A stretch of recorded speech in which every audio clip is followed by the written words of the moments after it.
stand on the floor of the Mediterranean at the height of its crisis, and almost everything familiar is gone. There is no blue horizon rolling from Spain to Syria, no glittering passage between islands, no easy boundary between Africa and Europe drawn by water. In its place lies a broken world of descending rock walls, blinding salt flats, poisonous brine pools, stranded basins, and river gorges cut so deeply into the earth that modern maps barely prepare the mind for them. The air is hotter below, the light is harsher, somewhere far off, in basins still holding water. The surface is not the living sea we know, but something thick, dense, and chemically strange. Above it all rise the margins of 3 continents, staring down into a hollow where an inland sea used to be. Then, just as impossible as the disappearance itself, the ocean comes back. Atlantic water forces through a narrow gateway and begins to pour into the emptying basin. In some reconstructions, it does not simply return, it attacks. It tears through rock, surges downhill, and refills a sea on a scale so vast that even today geologists struggle to find comparisons big enough to make it feel real. What happened here between about 5.97 and 5.33 million years ago is known as the Messinian salinity crisis, and although the broad outline is accepted, the exact shape of the catastrophe is still argued over in remarkable detail. That is what makes this story so arresting. It is not just a tale of an ancient environmental disaster. It is a direct challenge to one of the most powerful illusions in human life, the sense that geography is stable. The Mediterranean feels permanent. It has the authority of something that has always existed, a central sea wrapped in cities, myths, empires, ferries, pipelines, resorts, naval routes, fishing grounds, and borders. It seems less like a landscape feature than a condition of the world, and yet the evidence now buried beneath its floor says otherwise.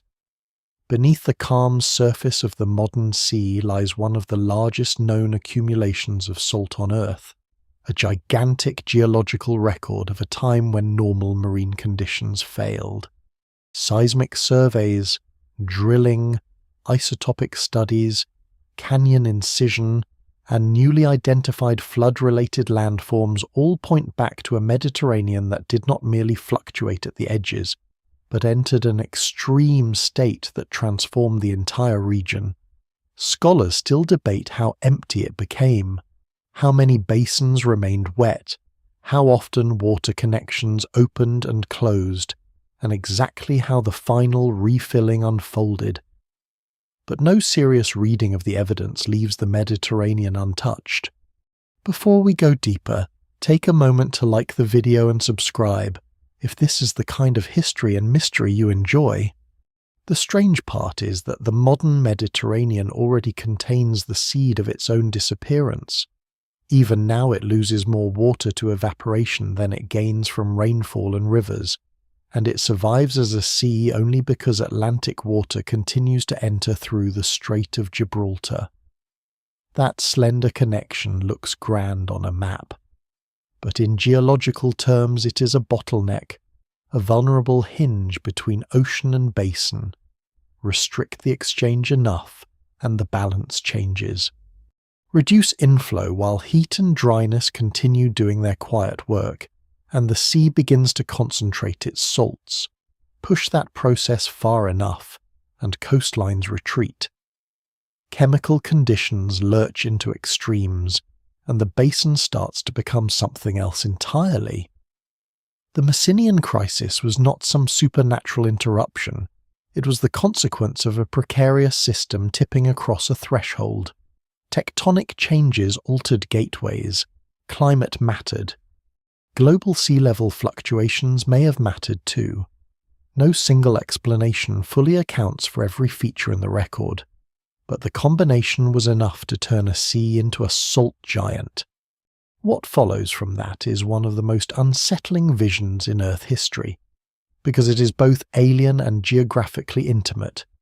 This was not the obliteration of a remote ocean on a lost planet. This happened in a place whose shorelines would one day cradle Carthage, Athens, Rome, Alexandria, Venice, Marseille, Tunis, Barcelona, Beirut, and countless others. The future sea of Odysseus, of Phoenician traders, of Byzantine fleets, of Ottoman arsenals and migrant crossings and summer ferries, passes through a stage in which it nearly ceases to exist in recognizable form, long before any human being appears to witness it. The basin that will shape so much of human history is stripped back toward geology itself. Rivers respond first with violence. They cut downward into the falling base level. Margins destabilize. Ecosystems fracture. The seabed receives enormous evaporate deposits. The familiar logic of coastlines breaks down. What survives in the record suggests not a neat event but a sequence of environmental convulsions, with periods of restriction, desiccation, chemical change, and eventual marine return layered across hundreds of thousands of years. The story is dramatic because reality permits it to be, not because it needs embellishment. And yet the central image that grips both scientists and everyone who first hears this story is still brutally simple. A sea almost vanishes, then refills shockingly fast. That phrasing risks sounding too clean, as if one could drain the Mediterranean like a bath and then open a valve from the Atlantic. The truth is more complex, and in some ways more interesting. There are competing models for how far sea level fell, whether some deep basins remained filled by dense brines, how the western and eastern Mediterranean communicated with one another, and whether the final restoration was entirely catastrophic or included phases of more gradual reconnection. Recent work has strengthened the case for a truly enormous flood at the end of the crisis, including new onshore to offshore evidence in Sicily that matches the expected direction and violence of large-scale overflow. At the same time, reviewers of the field continue to warn against turning a still-debated geological sequence into a single cinematic moment. The evidence remains incomplete. The basin was immense. The processes were not all synchronous, and different parts of the Mediterranean may have experienced the crisis differently. That tension between spectacle and caution is exactly where this mystery lives. To understand why the Mediterranean was vulnerable, and why its near loss matters so much, it helps to set aside the modern postcard image of azure coves and crowded harbours. The Mediterranean is not a simple body of water. It is a compressed tectonic arena, a seam between moving plates, mountain belts, volcanic arcs, narrow shelves, deep basins, and gateways that are small compared with the scale of the waters they regulate. It sits in a climate zone where evaporation is powerful and rainfall often limited. It has always been a place of imbalance pretending to be serene. Today that imbalance is hidden by continuity. Gibraltar remains open, Atlantic water flows in, denser Mediterranean water flows out at depth, and the sea endures. But endurance is not the same thing as security. Millions of years ago, that system faltered, and once it did, the Mediterranean revealed how thin the line can be between one of the world's great seas and a continental depression lined with salt. There is another reason this story matters beyond its raw scale. It teaches a humbling lesson about how landscapes acquire authority. Human beings inherit coastlines and mistake them for eternal truths. We inherit islands and call them ancient, forgetting that ancient compared with what can be a very short time indeed. We inherit straits and assume they are fixed, but in deep time, shorelines are temporary negotiations, basins open, close, fill, fracture, drown, and rise again. Seas migrate. Mountains lift. River mouths march outward, then retreat. What looks immutable from the viewpoint of civilization can be revealed, from the viewpoint of geology, as a brief arrangement of moving parts. The Mediterranean, perhaps more than any other sea tied so closely to the story of our species, is a reminder that the stage itself is unstable. So the mystery begins not with sailors or emperors or maps, but with a vanished world that no human eyes ever saw, somewhere around 6 million years ago. A great inland sea entered a crisis so severe that it left behind a layer of salt thick enough to rewrite the geology of an entire region. Then, around 5.33 million years ago, normal marine conditions returned, perhaps with astonishing speed. Beneath modern shipping lanes and holiday beaches, beneath the sediments of the seafloor and the architecture of the coasts, the basin still keeps the memory of that reversal. To follow it properly, we have to start before the collapse, when the Mediterranean is not yet a mystery but a living boundary between continents, already restless, already vulnerable, already carrying within its calm surface the conditions that could one day make it disappear. Long before the Mediterranean begins to fail, it is already a difficult sea. From above, it can look compact and almost domestic compared with the great oceans. A blue interior cupped by land, but its apparent neatness is deceptive. This is not a passive bowl of water resting quietly between settled coasts. It is the surviving fragment of a much older oceanic world, a remnant of the vanished Tethys, left behind after Africa and Eurasia spend tens of millions of years closing the space between them. The mountains that ring so much of the basin are not ornamental scenery around the sea. They are part of the same collision.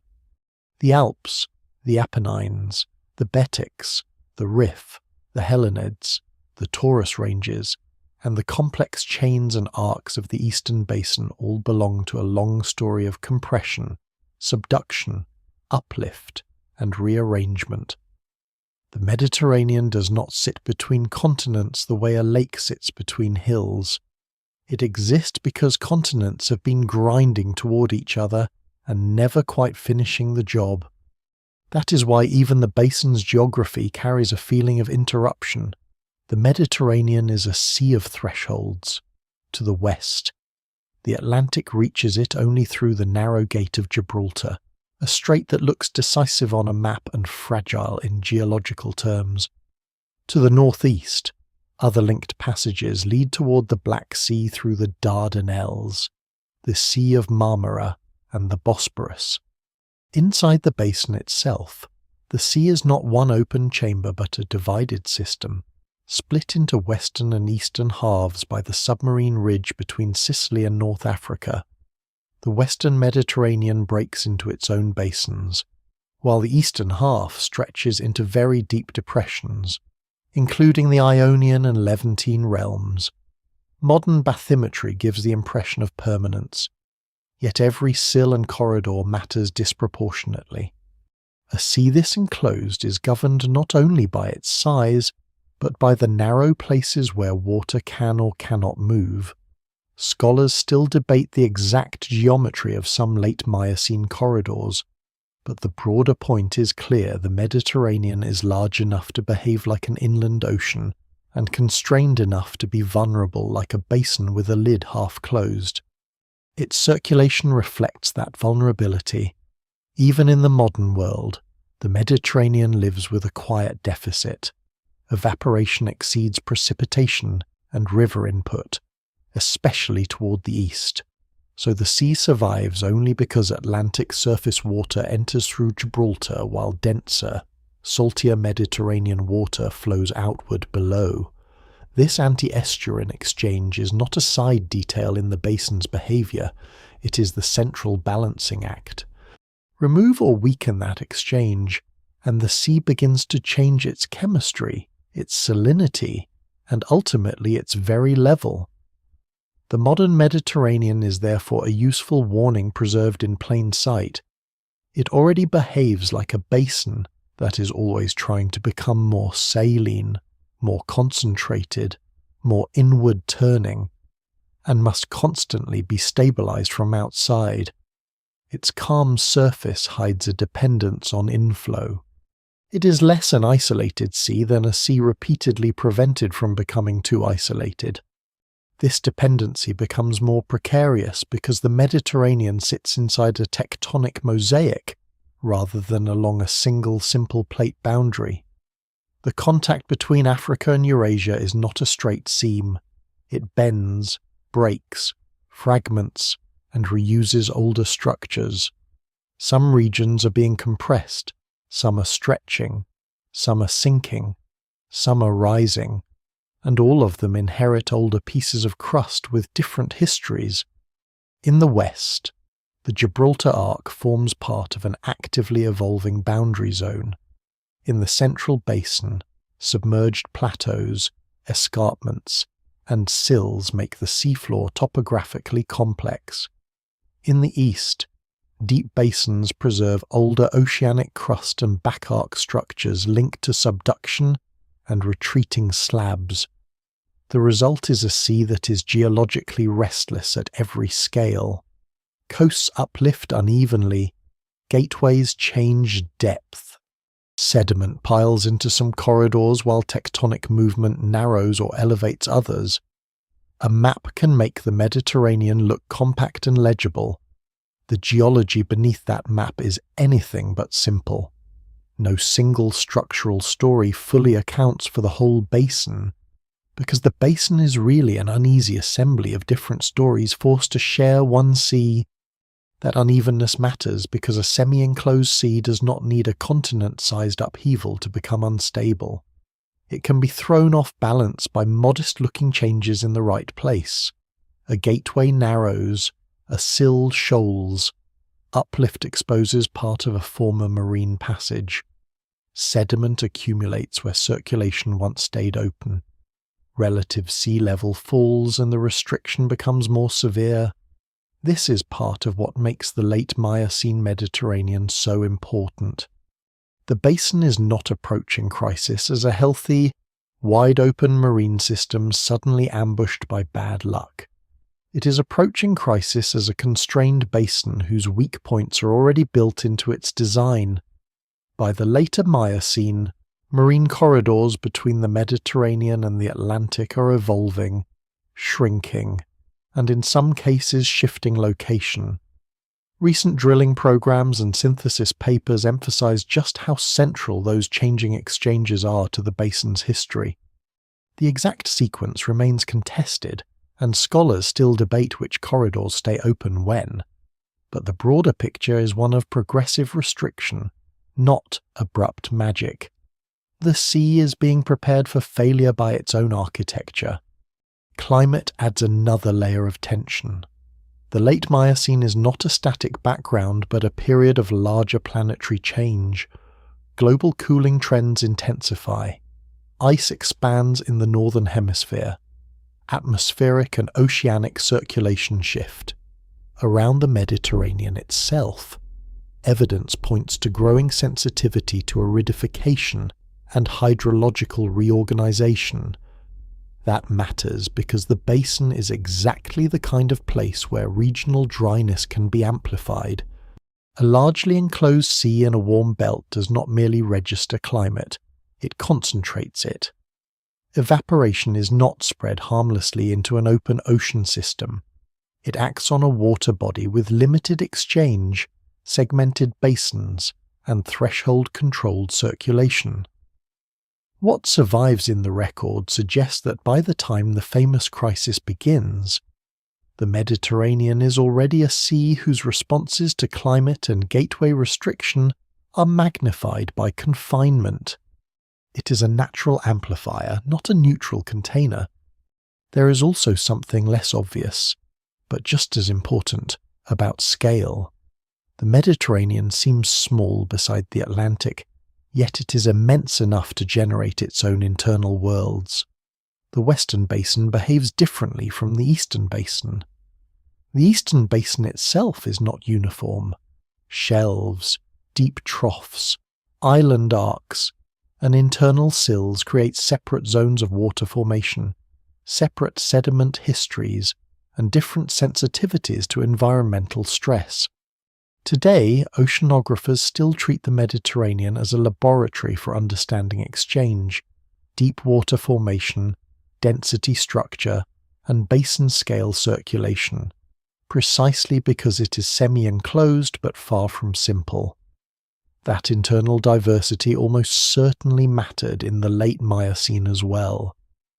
When the system began to tighten, it was unlikely to respond everywhere in a single smooth motion. Some sectors would have remained better connected, others would have become more restricted. Some might have preserved deeper water longer, others would have crossed chemical thresholds earlier. This is one reason no simplified image of a bathtub Mediterranean is enough. Before the collapse becomes visible in salt and canyon and flood, the sea is already internally uneven, and that unevenness shapes everything that follows.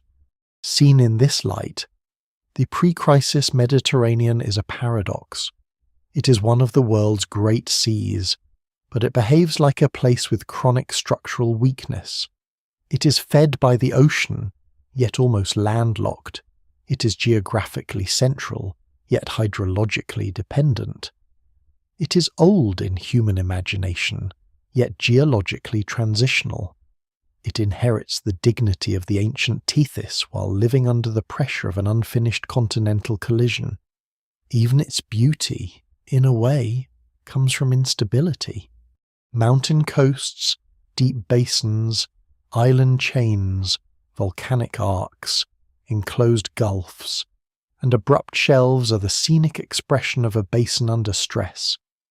What later generations will celebrate as a cradle of culture is, at this stage, a complicated marine corridor with too many moving parts and too narrow a set of escape routes. So before the Mediterranean becomes a salt giant, before rivers begin chasing a falling shoreline into the depths, before the Atlantic returns with terrible force, the sea already carries its fate in outline. It is caught between continents that will not stop moving. It depends on gateways too narrow for the scale of what they regulate. It lives under a climatic regime that favours evaporation. It is partitioned by sills and deep basins that make uniform behaviour impossible. And it enters the late Miocene not as a perfectly open marine world, but as a semi-isolated system growing more restricted through time. The great drama to come does not emerge from nowhere. It emerges from this older Mediterranean restless, segmented, dependent, and far more vulnerable than its blue surface suggests. From here, the story narrows toward one place more than any other, a single western gate where ocean and basin meet, and where the balance holding the sea together begins to break. The weakness in the Mediterranean system does not lie everywhere at once. It concentrates at the western edge, where the basin depends on a narrow connection to the Atlantic and where geology keeps rearranging the terms of access. Today, that connection is the Strait of Gibraltar, a passage so familiar that it can seem almost inevitable, as though ocean water has always entered there and always will. In deep time, nothing about it is inevitable. The western entrance to the Mediterranean belongs to a wider zone of deformation stretching across southern Iberia and northern Morocco, a place of uplift, subsidence, folding, faulting, and shifting marine corridors.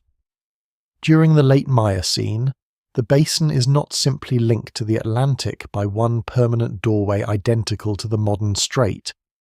What survives in the geological record suggests a more complicated set of gateways through the Rhebetic and Riphean regions, marine passages that narrow, migrate, shoal, and eventually fail.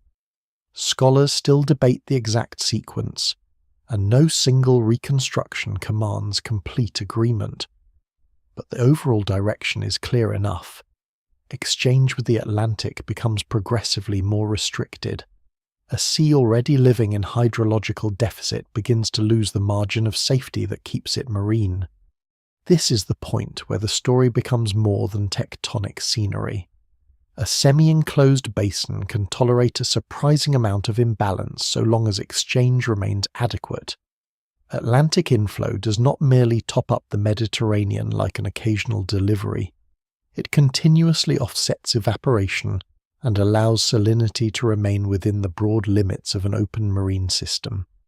Once that connection narrows, the character of the sea begins to change before any coastline undergoes spectacular retreat. Water entering from the Atlantic is reduced. Residence times lengthen. Local differences become sharper. Salinity rises in the more isolated sectors. Circulation patterns become easier to disrupt.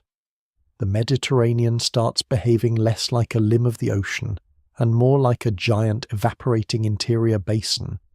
It is a slow tightening at first, not an instant disappearance. The gate does not slam shut in a single cinematic moment. It constricts, hesitates, perhaps partially reconnects, then constricts again. The effect is cumulative. A system built on delicate compensation begins to live closer and closer to failure. The geography of the Western Threshold helps explain why this can happen. Southern Spain and northern Morocco do not frame a simple break between land and sea. They form an orogenic knot, the result of a long compression and arc development associated with the interaction of the African and Eurasian plates and the remnants of older oceanic domains. In this setting, seaways can be narrow, shallow, and vulnerable to modest vertical changes. Uplift of only a limited amount in the right place can reduce exchange dramatically. Sediment carried into a corridor can matter. Relative sea level fall can matter. Regional tectonic reorganization can matter. This is why the Western Gateway must be understood as a threshold rather than a fixed channel.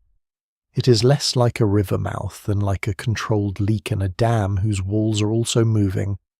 For much of the Mediterranean's earlier history, the leak is enough. By the late Miocene, it is no longer reliable. The older Atlantic connections through the Betic and Riffian corridors are especially important because they remind the mind not to impose the modern map too strictly on the past. Marine passages once crossed areas that are now dry land in southern Spain and northern Morocco.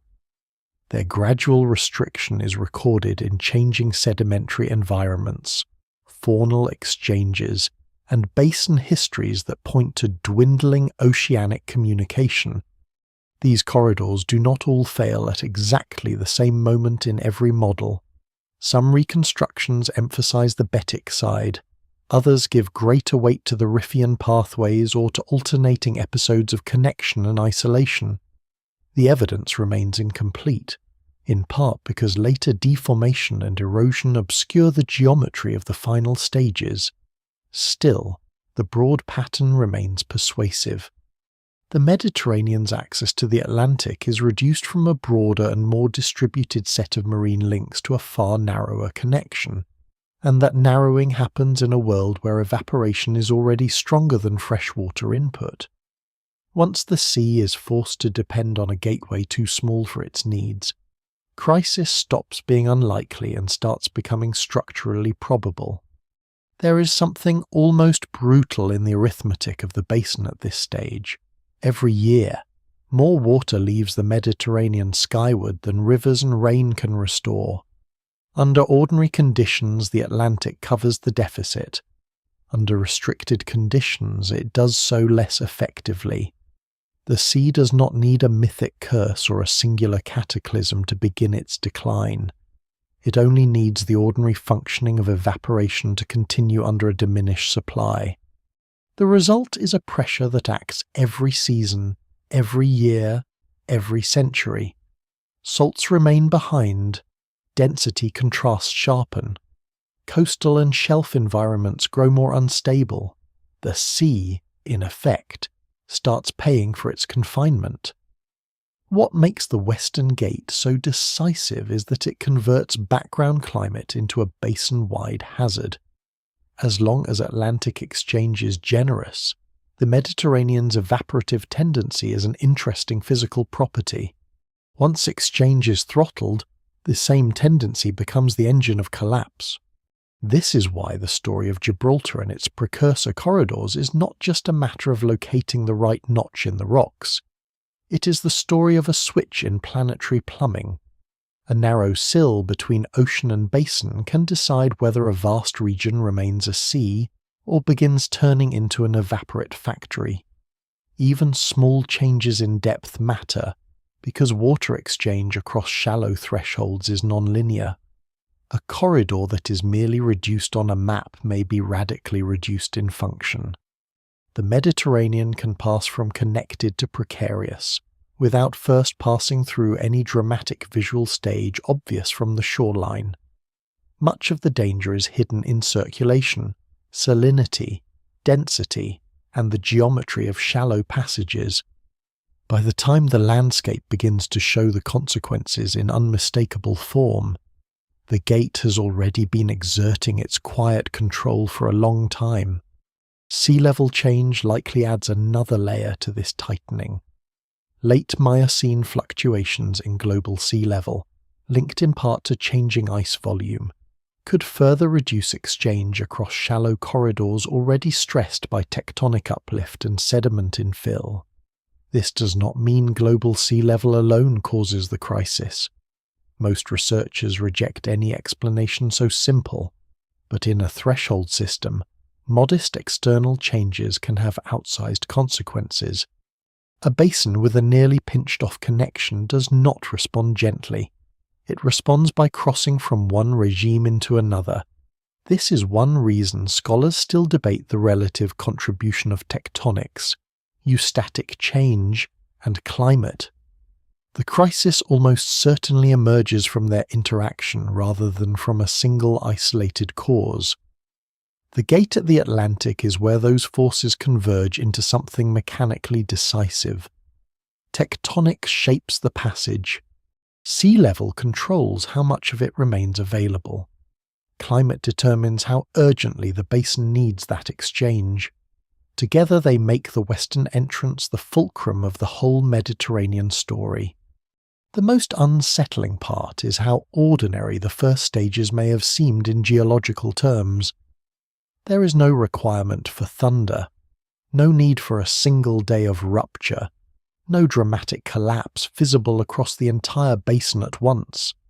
A marine corridor grows shallower, another becomes intermittent, exchange weakens, salinity increases.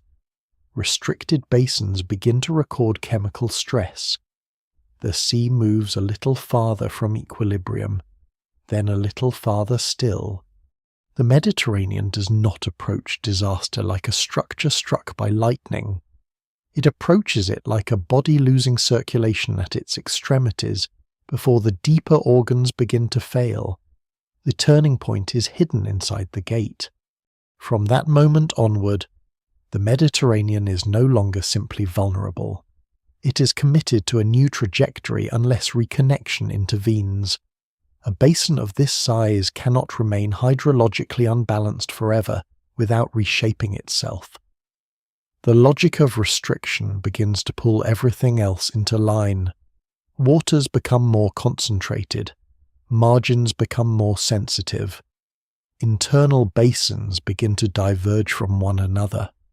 What had been one sea starts preparing to become many separate environments, some still marine, some increasingly hostile, some headed toward conditions unlike any modern Mediterranean coast. The gate at Gibraltar, or rather the dwindling western connection that will eventually be replaced by the modern strait, does not by itself deposit the salt or carve the canyons, but it creates the precondition for both. It turns a manageable deficit into an escalating crisis. So the Mediterranean reaches a strange threshold in its late Miocene history. It is still a sea, still connected to the Atlantic in some form, still recognizable in outline. Yet the terms of its survival are changing beneath the surface. The basin is being choked at its western inlet. The oceanic breath that keeps it alive is arriving with greater difficulty. Every narrowing of the corridor, every uplifted sill, every drop in relative sea level, every reduction in exchange makes the same message more severe. The Mediterranean is too dry by nature to endure this for long. Once the gate loses its ability to balance the basin, evaporation begins to write a new geography. The next stage is not immediate emptiness, but something in many ways more extraordinary, the growth of a sea made increasingly of salt. Once the Atlantic connection is narrowed past a certain point, the Mediterranean does not fail all at once. It begins by changing its chemistry. The transformation is quiet at first, almost abstract, the kind of change that would be invisible from a distant shoreline. Water still occupies the basin, waves still move, light still falls across the surface, but each season of net evaporation leaves a little more salt behind, and each interval of restricted exchange makes that residue harder to flush away. The sea starts concentrating itself. This is the opening movement of the Messinian salinity crisis, which begins around 5.97 million years ago and lasts until about 5.33 million years ago. What is striking in the geological record is not only that the Mediterranean becomes saltier, but that it does so on a scale large enough to create one of Earth's great salt giants, a buried body of evaporate so extensive that it still defines the deep geology of the region. Modern synthesis papers and drilling campaigns describe this as far more than an ordinary episode of marine restriction. It is a basin-scale reorganization in which the Mediterranean turns into a machine for precipitating minerals out of shrinking, increasingly concentrated water. The first major signal is gypsum in marginal settings and shallower silled basins. Thick successions of gypsum begin to form as seawater-derived brines become concentrated enough for calcium sulfate minerals to precipitate. This is not random crusting around a few tidal flats. The deposits are rhythmic and regionally significant, preserved in places such as Sicily, Spain, and Italy as repeated gypsum marl alternations that record a sea moving in and out of more extreme salinity states. The pattern is so regular in some successions that researchers link it to orbital pacing, especially precession-driven swings in climate and hydrology. Dry phases reduce runoff and strengthen evaporative concentration, favouring gypsum deposition. Slightly wetter phases interrupt the process with more ordinary sediment. The result is a strange sedimentary pulse, a sea writing astronomical cycles into bands of mineral and mud. What survives in the record suggests that the long slide toward extreme salinity is not monotonic. It flickers, it advances by increments, yet the direction is unmistakable. The Mediterranean is no longer simply a restricted sea, it is becoming an evaporate basin. This is where the word salt begins to mislead by sounding too simple. The buried Mediterranean evaporates are not one uniform blanket of table salt. They include a changing assemblage of precipitated minerals, with gypsum prominent in earlier and shallower expressions, halite dominating the giant central accumulations, and more exotic potassium-magnesium salts appearing in smaller volumes under the most concentrated brine conditions. Different basins record different parts of the sequence depending on depth, connection, and later preservation. Margins and intermediate settings may keep one kind of archive, while the deepest sectors preserve another. That uneven distribution matters because it shows the crisis unfolding in a segmented basin rather than a single, perfectly synchronized bowl. Some parts are still receiving enough marine influence to remain closer to normal seawater. Others are crossing chemical thresholds into far more extreme states. The Mediterranean is becoming many Mediterraneans at once, each responding to the same overall restriction in its own way. Scholars still debate exactly how simultaneous some of these changes are, especially the timing of deep basin halite in different sectors, but no single explanation fully accounts for the full diversity without accepting strong spatial variation. Then comes the truly colossal phase. In the deeper parts of the basin, halite deposition begins to dominate, building the body of the Mediterranean salt giant. The scale is difficult to overstate without sounding theatrical, yet the accepted numbers are extraordinary. Recent reviews and IODP summaries describe more than 1 million cubic kilometers of salt precipitated during the crisis, while newer geochemical work refers to nearly 1 million cubic kilometers of evaporates overall, mainly gypsum and halite. In places, the resulting evaporate pile exceeds a kilometer in thickness, and work on the western Mediterranean has argued for deposits reaching up to roughly 2,400 meters thick. These are not the traces of a brief dry spell. They are the sedimentary remains of a basin operating under extreme restriction for long enough to manufacture a mineral archive visible across much of the Mediterranean subsurface.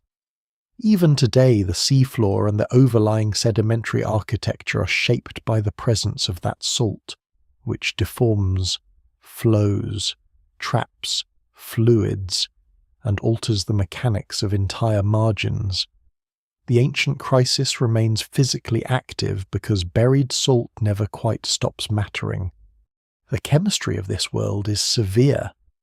IODP's recent synthesis notes that during the acme of the crisis, Mediterranean waters likely range from near normal marine salinity to halite-depositing brines exceeding 360 grams per kilogram, with some intervals also swinging toward much fresher conditions in later phases. That range alone captures how unstable the basin becomes. A normal sea does not oscillate between ordinary seawater, dense brine capable of dropping halite, and brackish conditions. Only a basin with highly restricted exchange, fluctuating freshwater inputs, and internally divided hydrology can do that. The Mediterranean is no longer buffered by the ocean in any ordinary sense. It has become chemically amplified, dense. Saline waters accumulate and in some models may even overspill into the Atlantic as an overflow of exceptional density. At the same time, the deepest brines in the basin are increasingly alien to open marine life and to the rhythms of any modern Mediterranean environment. The sea is not merely shrinking in places, it is becoming harsher, heavier, and less biologically forgiving. What makes the early Messinian phase especially compelling is that the crisis is not just written in what precipitates, but in how those minerals are arranged. The gypsum successions are cyclic. The halite bodies are enormous but not featureless. In some settings, the salts are interbedded with clastics and hemipelagic layers, showing that the basin never behaves as a static pan left out in the sun. Water continues to move, sometimes with violent density contrasts. Sediment continues to arrive from land. Local topography continues to partition the crisis. In the eastern Mediterranean, new chlorine isotope work argues for a two-phase halite accumulation, with an earlier interval of deposition in an otherwise brine-filled basin, followed by a more extreme evaporative drawdown event, during which sea level may have dropped dramatically, and large parts of the margins became desiccated, though deep sub-basins still retained more than a kilometre of brine. That interpretation is important not because it settles the entire argument, but because it shows how the salt giant may preserve multiple hydrological regimes stacked within one crisis. The Mediterranean may have been neither a fully intact sea nor a uniformly empty basin, but a changing mosaic of brine-filled depths, retreating margins, and episodic thresholds crossed at different times. There is a grim elegance to the process. The more the basin concentrates, the more effectively it records its own restriction. Salt is the memory of lost water. Every metre of gypsum and halite is a mineral residue left behind because inflow can no longer keep pace with evaporation. And because the Mediterranean is so large, the residue becomes continental in scale. It is easy to imagine ancient seas vanishing as shorelines retreat, and fish die and mud cracks under the sun. The Mediterranean crisis is larger and stranger. Much of its memory lies hidden below later sediments, invisible from the surface, compressed into seismic layers and drill cores. Only modern geophysics makes the full geometry visible buried wedges, deformed salt masses, deep basin packages, margin truncations, and the extraordinary continuity of evaporate horizons from one sector to another. The sea did not simply recede and disappear. It left behind a mineral architecture vast enough to be mapped from space-age surveys and still debated by specialists more than 50 years after its recognition. There is also an important restraint in the science here. The salt giant proves extreme restriction and intense evaporative concentration, but it does not on its own dictate a single visual reconstruction of the basin at every moment. Some researchers emphasize severe drawdown and partial desiccation during the main halite phase. Others stress persistent deep brine-filled basins, at least in some sectors and intervals. Both camps work from real evidence because the deposits are recording a dynamic system, not a still frame. That is why this section of the story must remain slightly unsettled. The Mediterranean is unquestionably becoming a salt kingdom below the waves, but whether every horizon corresponds to a landscape of exposed abyssal plains or to dense, chemically stratified deep basins remains part of the dispute. The evidence is richest when it resists oversimplification. It shows a sea crossing one chemical threshold after another until the normal logic of marine life, marine circulation, and marine permanence begins to break down. By now the basin has moved beyond vulnerability and into transformation. Restricted exchange at the Western Gate has translated into mineral deposition on a scale few places on Earth have ever matched. Gypsum lays down in pulses. Halite accumulates in enormous volumes. Dense waters and brines occupy parts of the basin with little modern equivalent. The Mediterranean becomes a place where water is still present in abundance in some sectors, yet the sea itself is already being replaced by its residue. And once that residue begins to pile up, the crisis acquires momentum. A basin loaded with salt is a basin already losing its old identity. The shorelines will not remain where they were. The rivers feeding this sea will not continue behaving as though their base level is stable. Around the margins, the consequences are preparing to become visible in rock and relief. The next clues will not come from chemistry alone, but from the violence of rivers descending into a world where the sea is falling away beneath them. When the Mediterranean begins to fall, the rivers do not wait for certainty. They respond to the changing basin with the blunt speed of gravity. A river does not need to understand tectonics, gateway restriction, or the chemistry of hypersaline water. It only follows its base level downward. As the sea retreats or its effective level drops within the basin, every major drainage system feeding the Mediterranean is suddenly presented with a new vertical target. Valleys that had long adjusted themselves to an older shoreline begin cutting again. Channels steepen, erosion accelerates. Sediment that once spread across coastal plains is pulled farther downslope. The crisis, which first appears in the geological record as restricted circulation and salt accumulation, now begins to carve itself into the surrounding continents. This is where the Messinian story stops being hidden beneath later sediments and announces itself in landscapes. Across much of the Mediterranean margin, geologists identify a major erosional unconformity, the Messinian erosional surface, tied to large-scale incision and reworking during the crisis. What survives in the record suggests that the falling sea does not simply expose more coast, it reorganizes entire river systems. The Nile provides one of the clearest and most famous examples.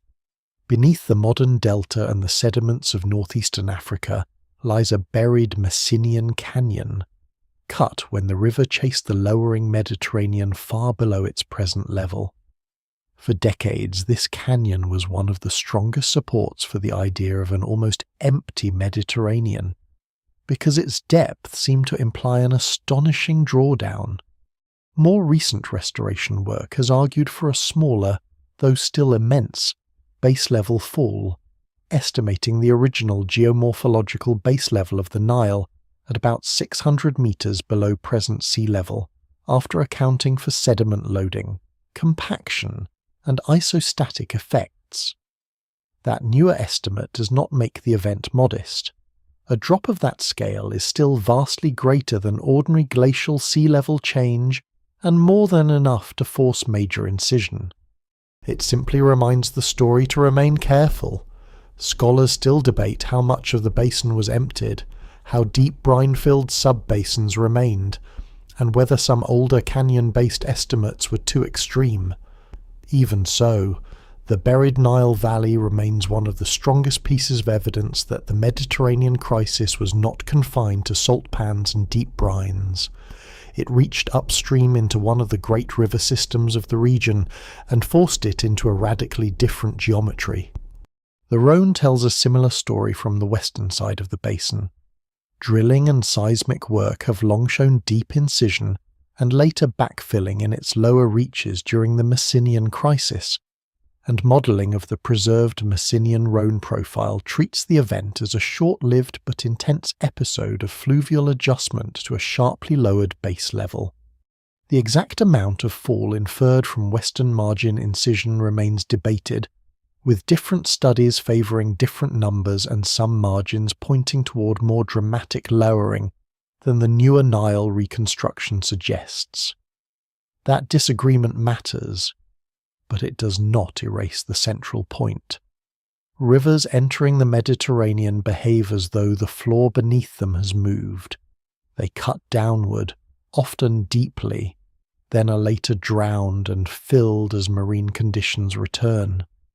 This sequence of incision and backfill is one of the most telling fingerprints of the crisis, because it links the abstract hydrology of the basin to visible, mechanical changes in the landscape. The sea is no longer a stable recipient of drainage. It is a receding target that drags the rivers after it. And it is not only the Nile and Rhone. Around the northwestern Mediterranean, seismic and borehole data reveal a complete Messinian Ebro-incised valley system, extending roughly 270 kilometers, while offshore Provence studies map canyons connected to modern submarine systems and filled with hundreds of meters of younger deposits. Along other margins, researchers identify valley networks, karstification, shelf erosion, and canyon development tied to the same regressive pulse. The details vary from margin to margin because structure, lithology, uplift, and basin segmentation all matter.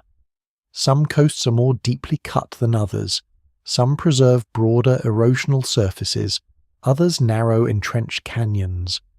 But the pattern is too widespread to dismiss as local tectonic coincidence. The Mediterranean's lowering, whether measured in several hundred meters or much more in particular sectors, propagates outward through its tributary systems and shelf edges. Rivers once graded to a high-standing sea are suddenly forced into a new phase of incision, and continental margins begin to fail, collapse, and reroute sediment into unfamiliar deeper centers. One of the more surprising clues comes from the eastern Mediterranean, where researchers recently described the Messinian Eratosthenes Canyon, a feature located roughly 200 to 300 kilometers from the present Levant margin. Its existence suggests that the erosional footprint of the crisis can extend far offshore and need not be confined to obvious modern river mouths. Even more striking, that study argues the canyon incision occurred at the beginning of the crisis, before major salt accumulation in that sector. This matters because it hints that the landscape response may begin early, during the initial stage of drawdown and restriction, rather than only at the most extreme evaporitic peak. In other words, rivers and erosional systems may start chasing a falling base level before the basin fully enters its most chemically hostile phase. The Mediterranean crisis is therefore not a neat two-step sequence of first salt, then erosion, or first desiccation, then response. It is an overlapping reorganization in which water level, chemistry, sediment routing, and landscape incision interact through time. No single explanation fully accounts for every margin in the same way, but the record increasingly suggests a more dynamic and spatially varied crisis than older simplified models allowed. Seen from the shore, the consequences would be extraordinary. A river valley that once met the sea at a low plane could become a steep descent into a much deeper basin. Tributaries would become hanging valleys. Groundwater systems would be disturbed. Sediment previously spread across deltas would be funneled into entrenched channels.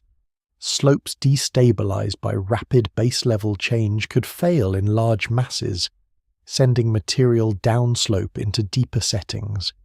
Studies of Mediterranean margins even link the crisis to major slope destabilization and large-scale collapses in some areas, implying that the falling basin does not just invite incision, but undermines the equilibrium of the continental edges themselves. This is one of the most vivid environmental consequences of the Messinian world. The sea is not merely smaller, it is pulling the land after it. Valleys lengthen, shelves are stripped, escarpments become more pronounced, and the coastal zone is transformed into a descending architecture of erosion. There is also a humanly unsettling aspect to these buried canyons, even though no humans are there to witness them. Many of the river systems later central to civilization are already being forced into violent reconfiguration millions of years before the first cities or farms. The Nile, so often imagined as one of history's great constants, proves in deep time to be capable of radical incision when the receiving basin collapses. The Rhône, later a route of commerce and settlement, once descends into a very different world.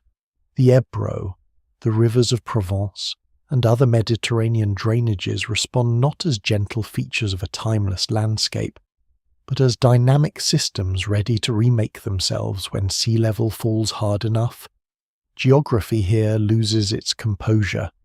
Valleys buried under later sediment, hidden below deltas and shelves, become the negative image of a vanished sea level stand, preserving not what the Mediterranean looked like on the surface, but what it compelled the land to do. Yet caution remains necessary. River incision is powerful evidence for drawdown, but it does not solve the entire puzzle by itself. The newer Nile-based estimate points toward a substantial, but more limited fall than the classic nearly desiccated model, while other lines of evidence, including erosional surfaces, margin geometry, and deep basin salt deposition, continue to support stronger lowering in at least some times and places. This is one reason the Messinian crisis remains scientifically alive. The rivers confirm that the Mediterranean level dropped enough to reorder landscapes on a regional scale. They do not tell a single simple story about how empty every basin became at every stage. The evidence remains incomplete, and different sectors of the Mediterranean may have experienced different combinations of drawdown, brine persistence, and episodic reconnection. But whatever model one favours, the rivers make one thing impossible to ignore. The crisis is no longer confined to the seafloor. It has escaped into the continents. The falling sea is now written into canyon walls, unconformities, valley fills, and buried erosional scars from Egypt to France to Iberia. By this point, the Mediterranean has become more than a restricted marine basin. It is a descending landscape system, one in which the loss of water reshapes land far beyond the shoreline. Salt continues to accumulate in the depths. Margins continue to destabilize. Rivers continue to chase the retreating basin downward. And in the spaces opened by that retreat, the Mediterranean begins to reveal a world no human being will ever directly see: exposed shelves, isolated depressions, toxic brines, heat-struck lowlands, and internal basins cut off from one another in strange and extreme ways. The canyons are only the first glimpse of that lost terrain. What they point toward is an entire Mediterranean transformed into a place that no modern map can easily imagine. No human being ever stands on this floor and looks across it, but the landscape can still be reconstructed in outline. At the height of the crisis, the Mediterranean is no longer one sea in any familiar sense. It is a broken topography of shelves left high and dry, escarpments descending toward deeper compartments, internal sills cutting one depression off from another, and surviving bodies of water that may range from dense marine brines to later brackish lake-like expanses. Recent work increasingly rejects the simplest picture of a single empty bathtub. Instead, it points toward a segmented basin whose different parts cross the crisis in different ways and at different intensities. In the eastern Mediterranean, chlorine isotope and geochemical modelling indicate a major drawdown, with water level lowered by roughly 2,100 metres, enough to desiccate large parts of the continental margins, while still leaving the deepest Ionian, Herodotus, and Antalya basins covered by more than a kilometre of brine. In the western basin, the same work points to a smaller but still severe drawdown of roughly 850 metres. The lost Mediterranean is therefore not best imagined as simply dry or simply full. It is a tiered world of exposed margins and surviving deep chemical lakes. That geography would have been visually extreme. Vast areas of the modern continental shelves would have become land. Former coastlines would retreat far outward, leaving behind stepped terraces, stranded shorelines, and raw plains coated in evaporitic residue or cut by channels adjusting to the new relief. Around the deeper sub-basins, the margins would not slope gently into the water the way many modern coasts do. They would descend toward basins lying far below global sea level, in some places by amounts difficult to picture without mountain analogies. A traveller moving inward from the old shoreline would not simply reach a beach and then a smaller sea. The descent could continue for hundreds, perhaps thousands, of metres through erosional landscapes, fan deposits, and fault-broken topography before reaching the remnant waters. River mouths would no longer meet an open Mediterranean. They would spill into entrenched canyons or into isolated depicenters cut off from one another by basin geometry. What survives in the record suggests that this world is compartmentalized rather than continuous. The central Sicilian threshold, the western and eastern sub-basins, and numerous local highs all help turn the shrinking Mediterranean into a chain of separate environments, rather than one uniform sink. Where water remains, it is often not the kind of water that invites the word sea. The Halite record shows that much of the crisis involves extremely concentrated brines. In the eastern basin, The newest geochemical reconstruction argues that about 40% of the total halite forms, while the Mediterranean is still water-filled and connected to the Atlantic by a strongly restricted two-way exchange, whereas the remaining 60% forms during a later evaporative drawdown of a halite-saturated water body. That means the surviving waters are not marginal curiosities at the edge of the crisis. They are central to it. They are dense enough to precipitate halite, chemically stratified enough to behave unlike normal marine basins, and persistent enough in the deeper sectors to leave behind an enormous mineral archive. Modern deep hypersaline anoxic basins in the eastern Mediterranean offer at least a partial analogy. They are among the most extreme marine habitats known, nearly salt-saturated and oxygen-poor. The Messinian remnants would have been larger, more variable, and entangled with active drawdown. But the analogy helps fix the character of the water in mind. These are not blue inland seas. They are heavy, opaque, chemically punishing reservoirs lying in the bottoms of structural depressions. Around these brine basins, there would likely be belts of salt flat, mud flat, and intermittently flooded low ground, though the exact extent varies from one reconstruction to another. In a system where evaporation repeatedly outruns supply, minerals do not stay hidden at depth. They crust, accumulate, dissolve, and recrystallize at the interfaces between water and land. Some marginal basins are already recording rhythmic gypsum deposition tied to orbital scale wet and dry oscillations, which implies that the landscape itself is pulsing. A surface may glisten with shallow saline water for a time, then harden into cracked, blinding crust, then receive renewed inflow or runoff during the next hydrological shift. This is one reason scholars still debate the exact appearance of the exposed Mediterranean. It may not have held a single steady form for long. Instead, it likely alternates among shallow saline pans, dense brine pools, fluvially reworked corridors, and exposed evaporate plains. The Mediterranean at crisis peak is less a stable scene than a restless one, caught between water and mineral. What later lies buried under younger marine sediments begins here as a landscape repeatedly remade by concentration and exposure. The climate over this basin remains one of the hardest parts to visualize with confidence, because no exact modern equivalent exists. Still, both proxy records and modelling give a general shape to the atmosphere above it. Pollen evidence around the region points to warm and dry conditions, with mean annual temperatures around 21 to 23 degrees Celsius and annual precipitation around 400 to 500 millimeters in some records. While climate model experiments show that lowering or desiccating the Mediterranean basin alters storm tracks and produces significant climate effects across the northern hemisphere, the exposed basin itself would not behave like a cooling sea surface.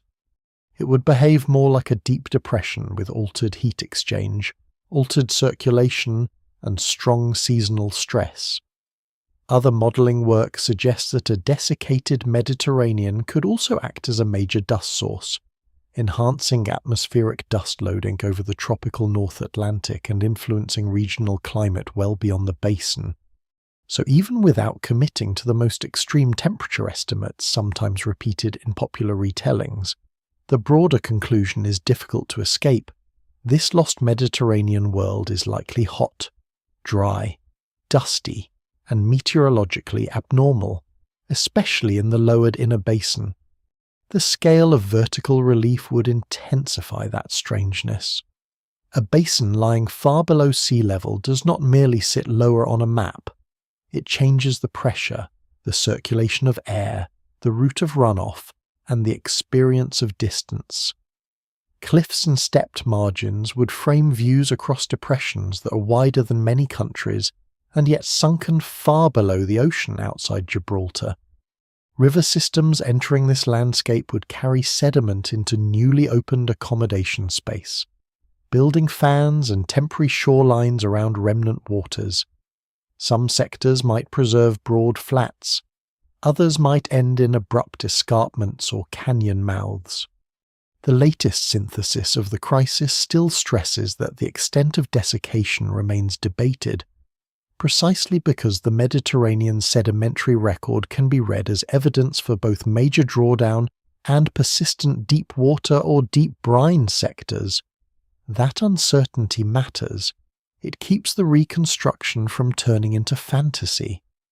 No single explanation fully accounts for every sub-basin, every sill, and every mineral package. The safest vision is therefore not a uniform desert, but a mosaic dry in many places, drowned by brine in others, and always structurally divided. Then, toward the end of the crisis, the landscape seems to soften in some sectors without becoming simple. Multiple studies describe a final Lagomare phase, when the Mediterranean shifts away from peak hypersaline conditions toward a great system of lakes or a megalake with highly fluctuating waters ranging from hypersaline to brackish. Even this is debated in detail. A 2026 review notes that the competing Lagomare scenarios each capture parts of the puzzle, but integrating them into one coherent framework remains difficult. That caution is useful. It suggests that the final pre-flood Mediterranean is not a clean sequel to the salt giant, but another unstable arrangement layered on top of it. Some basins may freshen more than others, some margins may host broad shallow water, some remnant depressions may remain deeply saline. The world no human ever sees therefore changes again before the Atlantic returns. It does not move neatly from sea to desert and then back to sea. It passes through intermediate landscapes of shallow lakes, fluctuating salinity, and temporary inland shorelines, all resting on top of a basin that has already been chemically and topographically transformed. This is the hidden Mediterranean that matters most for the imagination, not because every contour can be drawn with certainty, but because the evidence now allows the broad shock of it to be taken seriously. A sea central to later human history becomes, for a time, a continent-scale depression of salt, dust, remnant brine, canyoned margins, and fluctuating internal lakes. Some of its deepest hollows still hold chemically extreme water. Some of its shelves become dry ground. Some of its late basins begin to freshen. All of it remains unstable. That is why scholars still argue so intensely over the details. The landscape is real, but it refuses to freeze into one photograph. It exists as a sequence of severe states, each one stranger than the modern sea above it. And while no human stands there to watch the sun fall across those salt plains and dark brines, the buried evidence is enough to show that the Mediterranean once becomes a place almost beyond ordinary geography. The next question is what such a world does to life forced to endure its edges. For life around the Mediterranean, the crisis is not a single moment of death but a long contraction of possibility.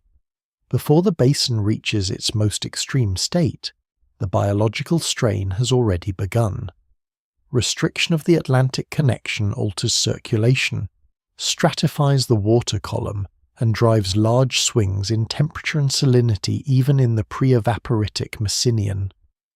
Marine ecosystems start reorganizing before the famous salt giant reaches full expression. One recent synthesis of the fossil record describes the Messinian salinity crisis and its precursor events as the greatest environmental perturbation in Mediterranean history. While a broader biodiversity analysis finds that species turnover across the late Miocene exceeds 30% in every marine group examined. In other words, the crisis does not merely prune an existing ecosystem. It rearranges the structure of Mediterranean life so thoroughly that the sea emerging afterward is biologically not the same sea that existed before.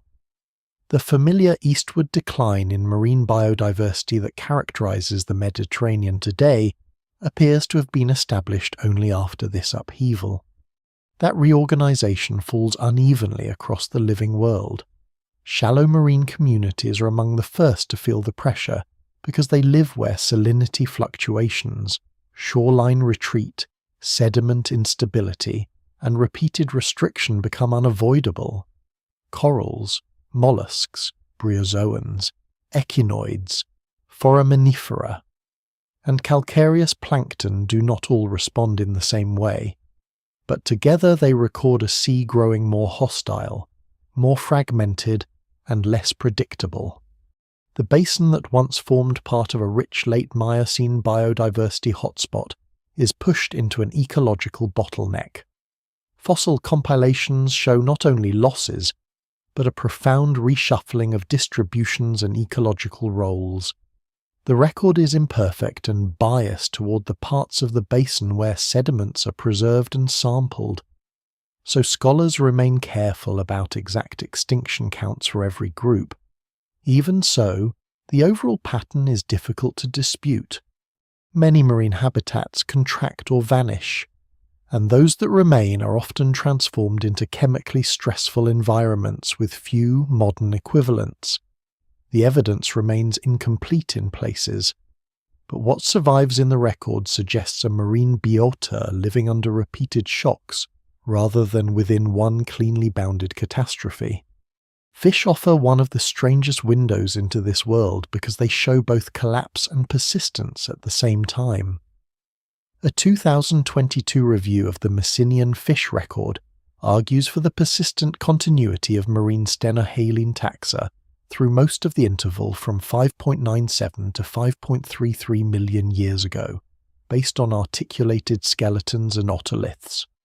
That is a remarkable detail, because it implies that despite the extreme drawdown and hypersalinity reconstructed for much of the basin, some open marine or at least strongly marine refuges continue to exist for a large part of the crisis. The Mediterranean is not transformed into a uniformly lifeless sink. It remains patchy. Some sectors become intolerable. Others remain capable of sustaining marine fish that require normal or near-normal salinity. This does not contradict the broader biological damage. It deepens it. Life is not erased everywhere at once. It is squeezed into refugia, cut off into remnants, and forced into a geography of survival. The sea becomes an archipelago of conditions rather than a continuous habitat, and marine organisms endure only where chemistry, depth, and connectivity still allow them to. That patchiness becomes even more pronounced in the final Lagomera phase. Here the biological signal turns especially difficult to read because the basin seems to shift toward widespread brackish to low salinity conditions in many marginal settings, perhaps even a Mediterranean-scale megalake in some models, while other interpretations continue to allow reduced Atlantic influence and strong density stratification.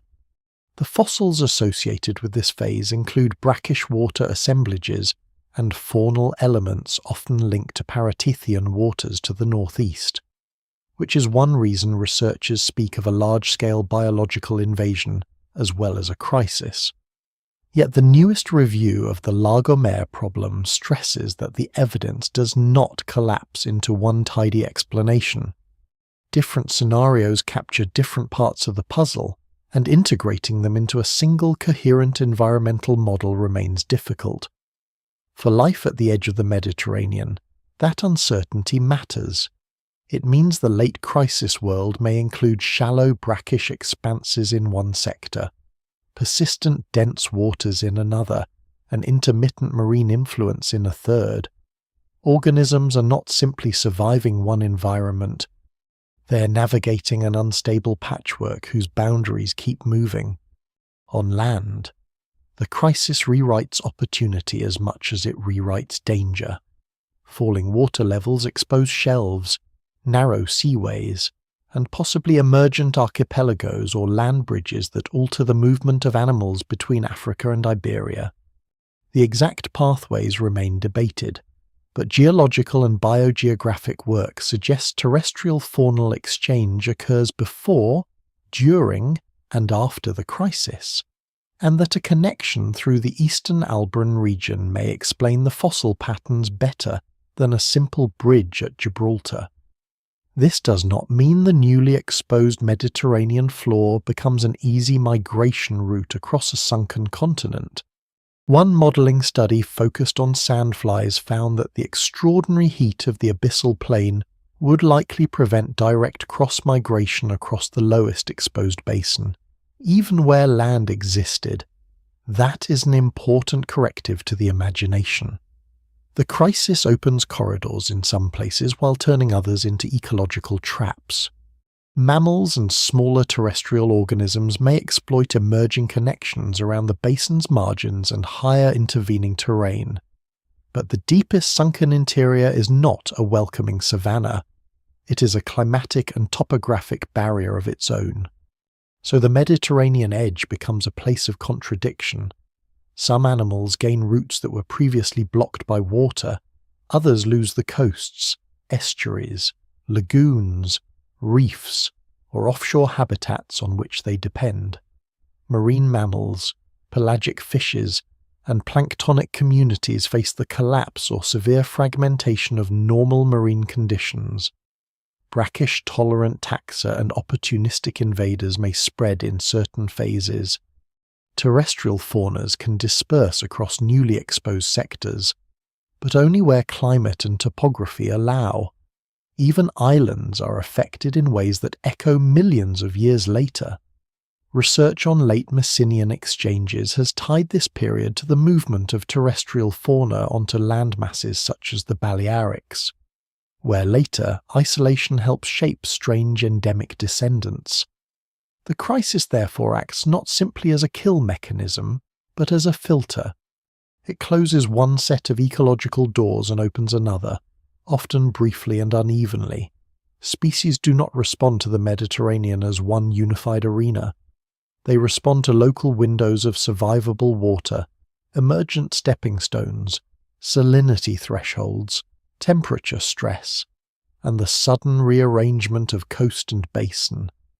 No single explanation fully accounts for every biological pattern, because the crisis itself is geographically uneven. There is also a harsh temporal dimension to all this. Ecological communities are usually built by continuity. Shorelines stay broadly where they are. Current systems maintain familiar nutrient pathways. Spawning grounds recur, and migrations repeat across inherited seascapes.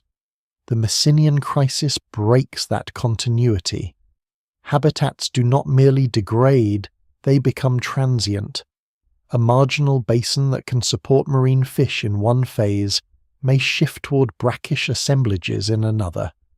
A coastal plain may first expand, then desiccate, then flood. A refuge may persist for a time and then disappear beneath the next pulse of concentration or incision. Life at the edge means life without geographic trust.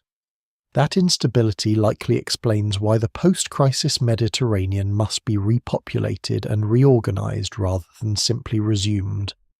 The sea that returns after 5.33 million years ago does not receive back its old ecosystems intact.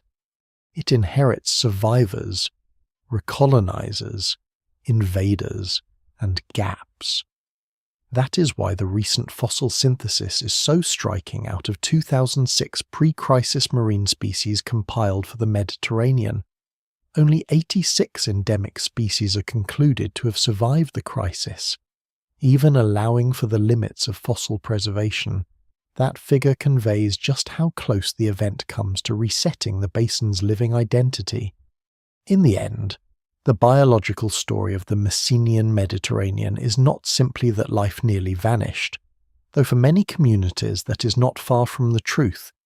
It is that survival became local, conditional, and unstable. Marine life retreated into refuges where normal salinity or viable oxygen conditions still persisted.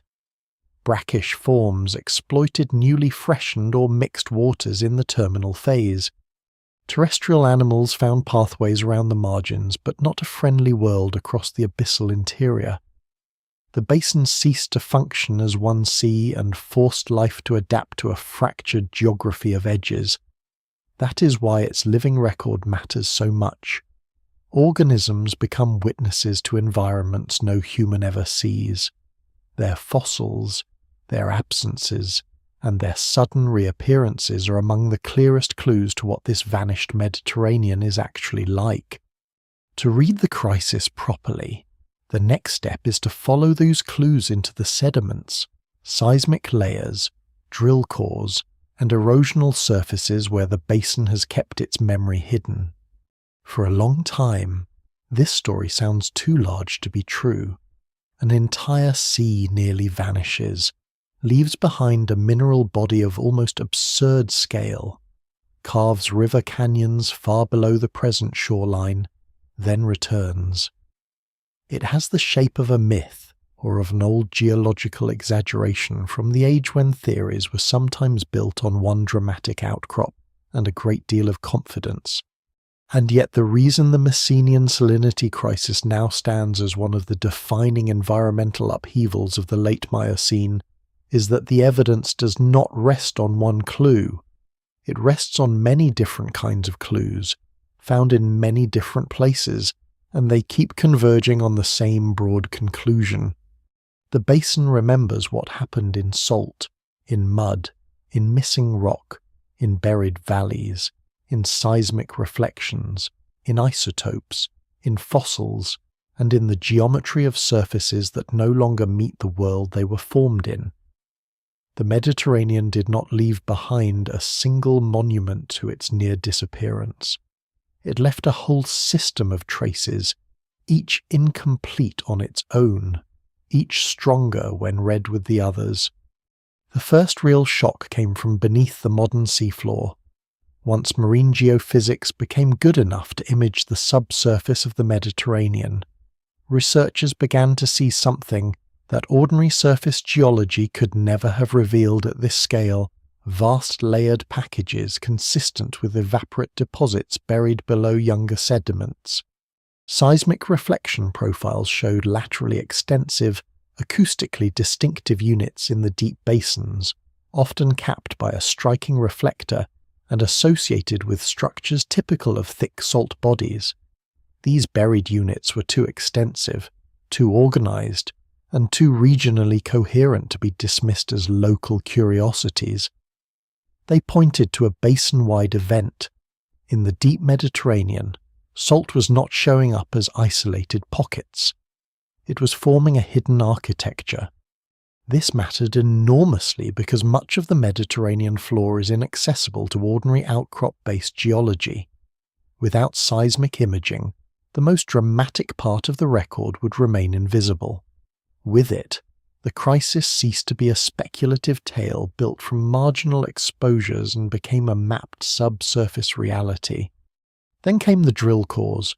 Seismic data can show geometry, layering, and large-scale relationships, but geology always wants the material itself. Cores recovered from marginal basins and from deep water drilling began to confirm what the geophysical images implied. Gypsum, halite, and related evaporitic deposits turned up where they should if the Mediterranean had undergone major restriction and concentration. Not every part of the basin preserves the same sequence equally well. Salt can flow, dissolve, deform, and become difficult to sample directly in the deepest sectors, but across the wider region, the core record built a sedimentological case that was impossible to ignore. Rhythmic gypsum beds on the margins recorded repeated evaporative phases. Deeper packages showed the products of more advanced concentration. Fine-grained interbeds preserved moments when the system shifted, paused, or received different inputs. The evidence remains incomplete because drilling such a basin is never simple, and many of the deepest, most deformed salt bodies are hard to penetrate cleanly. Even so, The material record confirmed that the salt giant was not an illusion generated by one method. The basin really had precipitated extraordinary volumes of evaporate. What makes the core evidence especially compelling is that it does more than prove salt. It records sequence. Minerals precipitate in a rough chemical order as waters become more concentrated, and that order provides a kind of narrative. Early and marginal gypsum points to significant restriction, but not yet the most extreme concentration. Vast halite points to a basin that has crossed much deeper thresholds. More unusual potassium and magnesium salts, where present, suggest still more advanced concentration in highly evolved brines. These are not merely labels in a mineral cabinet. They are markers of environmental state. They tell geologists that the Mediterranean was not simply lower or smaller. It was chemically transformed through time. Different basins and different depths crossed those thresholds differently, which is one reason the record can look so complicated. But the complexity helps rather than harms the larger case. A crude story would leave a crude sedimentary record. The Messinian record is intricate because the crisis itself was intricate. Another line of evidence comes from what is missing. On many Mediterranean margins, geologists recognize erosional surfaces where older deposits are truncated and younger marine sediments rest unconformably above them. These surfaces are not minor local gaps. They represent phases when normal deposition gave way to incision, exposure, reworking, and major environmental change. The Messinian erosional surface is one of the most important of these markers because it ties deep basin salt formation to landscape-scale drawdown around the edges. A surface of erosion is often more eloquent than a surface of accumulation. It tells us that rock once present has been removed, that equilibrium failed, that rivers cut, slopes destabilized, and water levels changed enough to force reorganization across wide areas. In some places, this erosional record is preserved beneath later Pliocene marine sediments that quietly bury the violence and make the crisis look, at first glance, like just another buried transition. But when reconstructed basin-wide, the pattern becomes unmistakable. The sea did not stay level while salt accumulated in some hidden interior. Its margins were being stripped and reworked. Buried canyons make that point even harder to escape. The Nile, Rhone, Ebro, and other Mediterranean-connected systems preserve evidence of major incision tied to the crisis.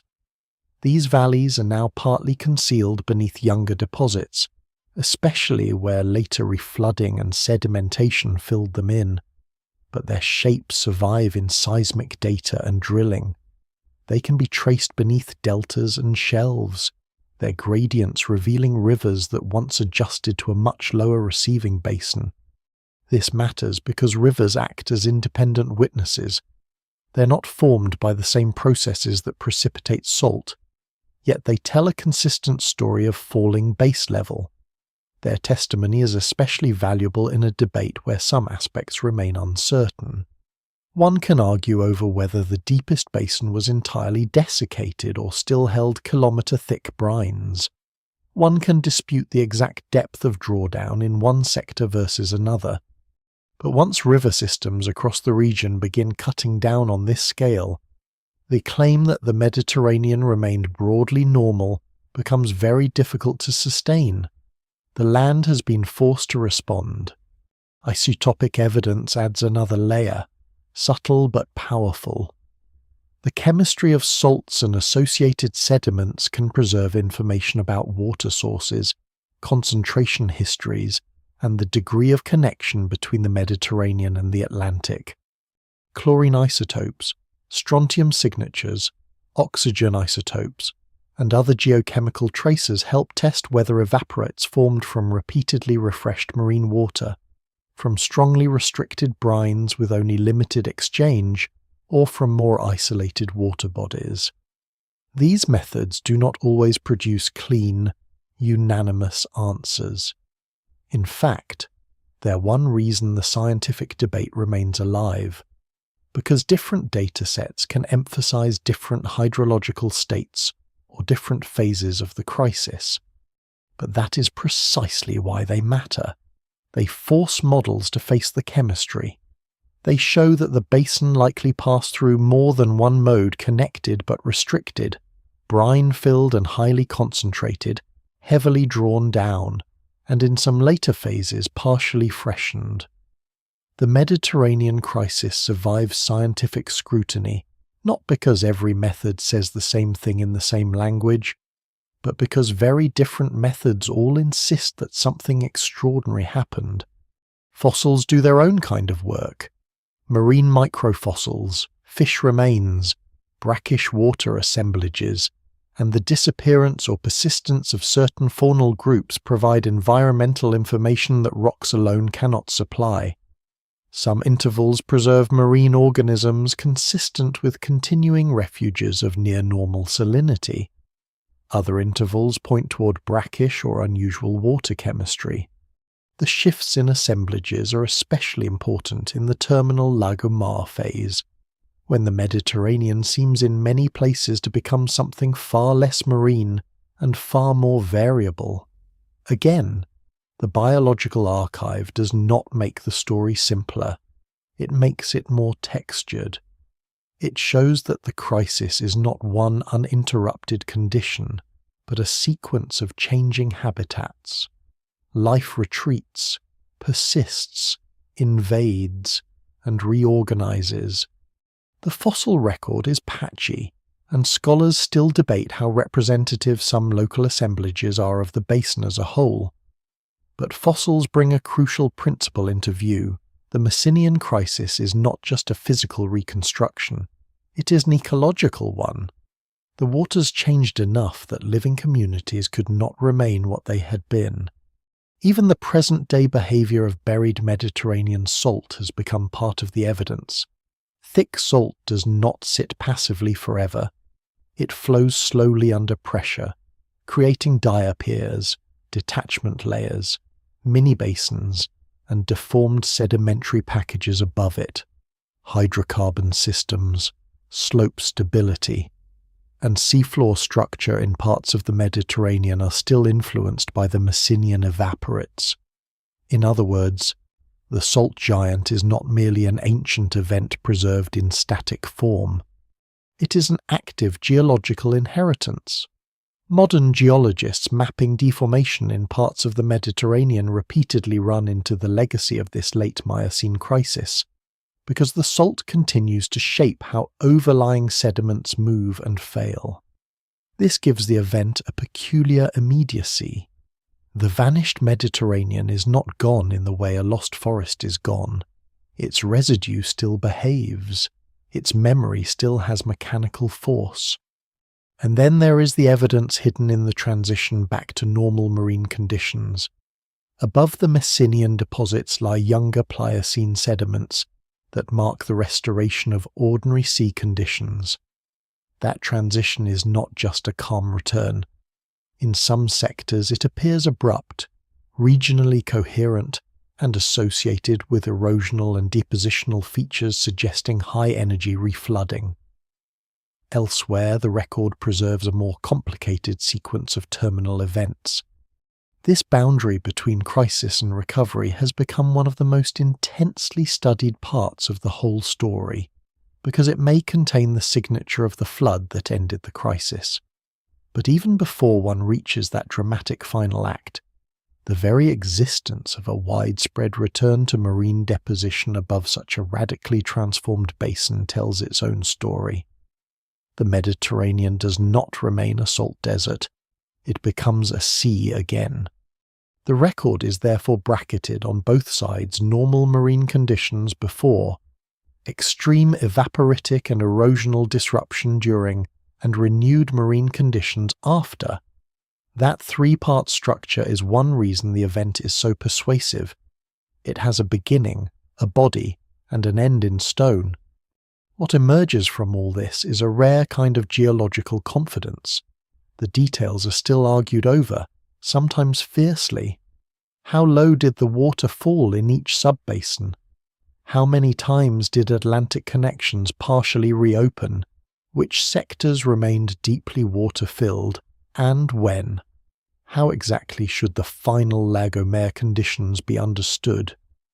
Scholars still debate all of this, and the debate is healthy because the Mediterranean is too large and too complex to yield to a single neat picture. But beneath those disputes lies an unusually strong consensus about the broad event itself. There was major restriction. There was extreme evaporate deposition. There was major incision around the margins. There was profound ecological disruption.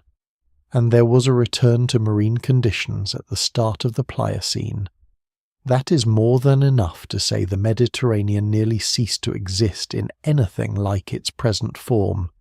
So the buried evidence does something remarkable.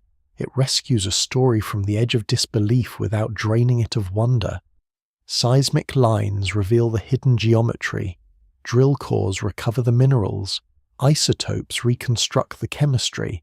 Fossils register survival and collapse. Erosional surfaces and canyons show the land responding to a falling basin. Each archive is partial.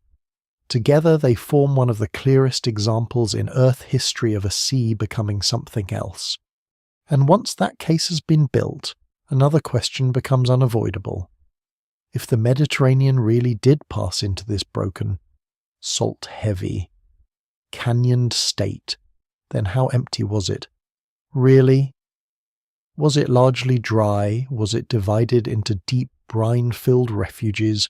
Was it alternating between several radically different configurations? The next stage of the mystery lies there, in the argument over just how far the sea went in disappearing. The difficulty begins with the word empty. It sounds precise, but in the Messinian Mediterranean it conceals almost every important argument.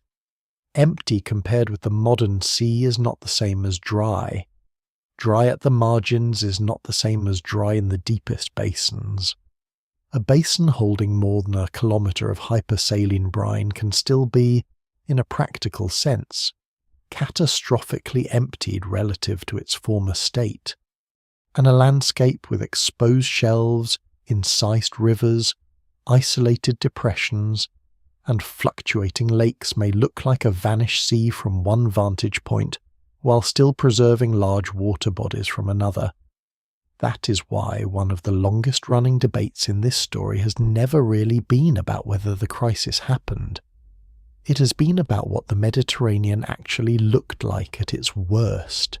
How empty was it, really? How much of the seafloor stood exposed? How much water remained? How many separate basins survived? Whether one should picture a desiccated abyss or a chain of chemically extreme inland seas, the evidence supports an event of extraordinary severity. It does not support only one simple image of that severity. The older and most dramatic reconstruction is often called the deep desiccated basin model. In its strongest form, it imagines the Mediterranean water level falling by well over a kilometre, in some versions by nearly 2 kilometres or more, exposing enormous portions of the basin floor and leaving only scattered residual lakes or brine pools in the deepest structural lows. This model draws strength from several lines of evidence that remain powerful. The very scale of halite deposition implies extreme evaporative concentration. The major erosional surface around the margins implies large drawdown. Buried river canyons such as the Messinian Nile Valley seem to demand a receiving basin far below present sea level. Certain seismic geometries and margin relationships also fit naturally with the idea of a sea that retreated dramatically. There is a reason this image seized both geologists and the public imagination. It is not mere spectacle. It explains a great deal. A basin that drops enough to expose vast shelves and pull rivers deeply downward provides a direct, intuitive framework for many of the observed features. and yet as the evidence has accumulated, this model has become harder to keep in its simplest form. One difficulty is that the Mediterranean is not one chamber. It is segmented by sills, divided into western and eastern basins, and internally irregular. Another is that halite does not require a completely dry basin to form. It requires highly concentrated brine, and such brine can persist in deep, isolated depressions even while margins are exposed. Fossil evidence for the continuity of some marine fish through much of the crisis also pushes against any reconstruction that turns the whole Mediterranean into a uniformly dry or biologically dead sink for the entire interval. Then there is the growing body of geochemical work suggesting that major evaporate accumulation may have occurred in more than one hydrological state. In some recent reconstructions, especially for the eastern basin, the Mediterranean may spend part of the crisis as a strongly restricted but still water-filled brine basin, and only later undergo a more severe drawdown that exposes large margins, while deep sub-basins remain occupied by thick brine columns. In this view, the crisis is still extreme, but the extreme state is layered rather than singular. That layered view has gained strength because it matches the complexity of the record better than a single frozen scene.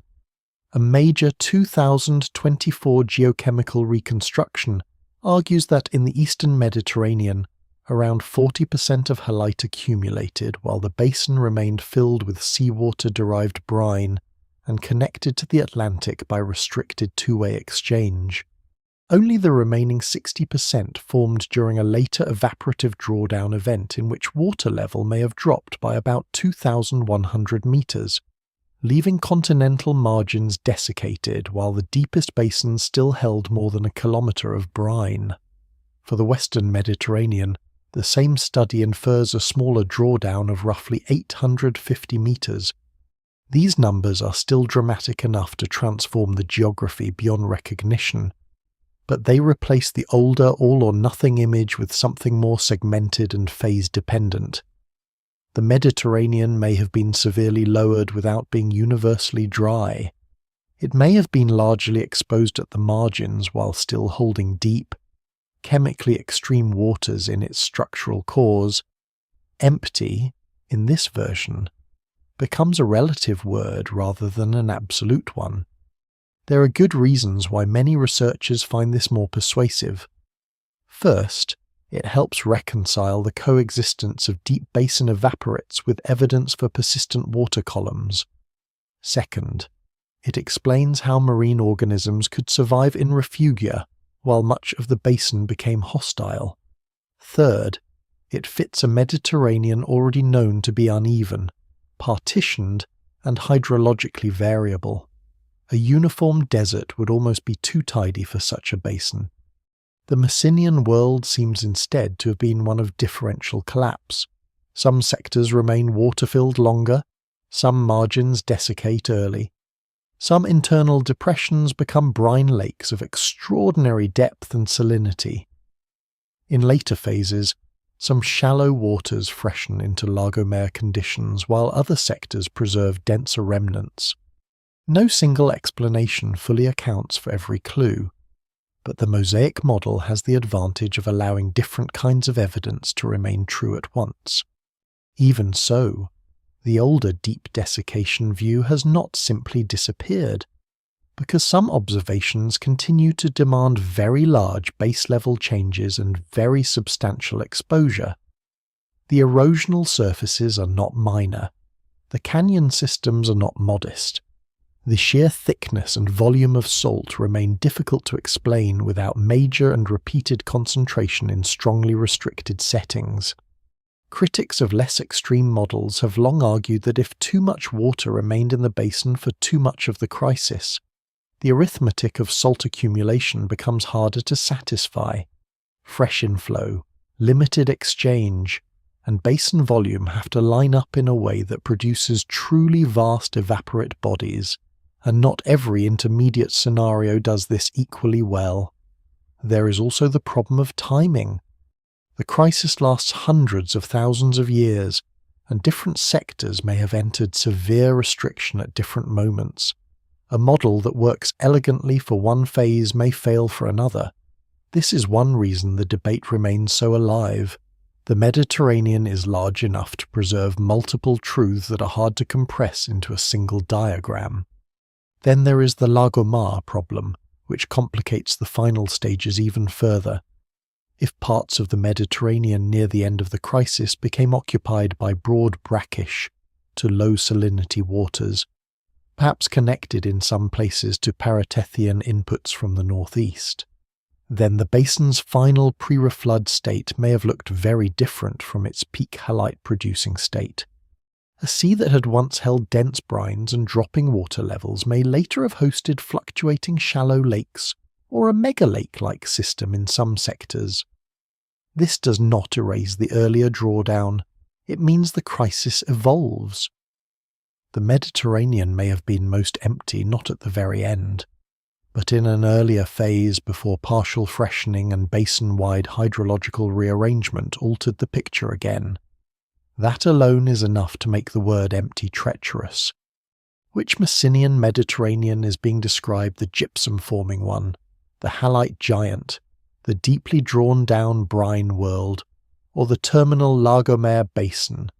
They are not identical, even if they belong to the same long crisis. A further complication comes from the difference between visual emptiness and hydrological emptiness. A sea lowered by 800 to 2,000 meters would feel absent in any human sense, even if deep basins remained full. Modern coastlines would be gone. Shelves would lie exposed.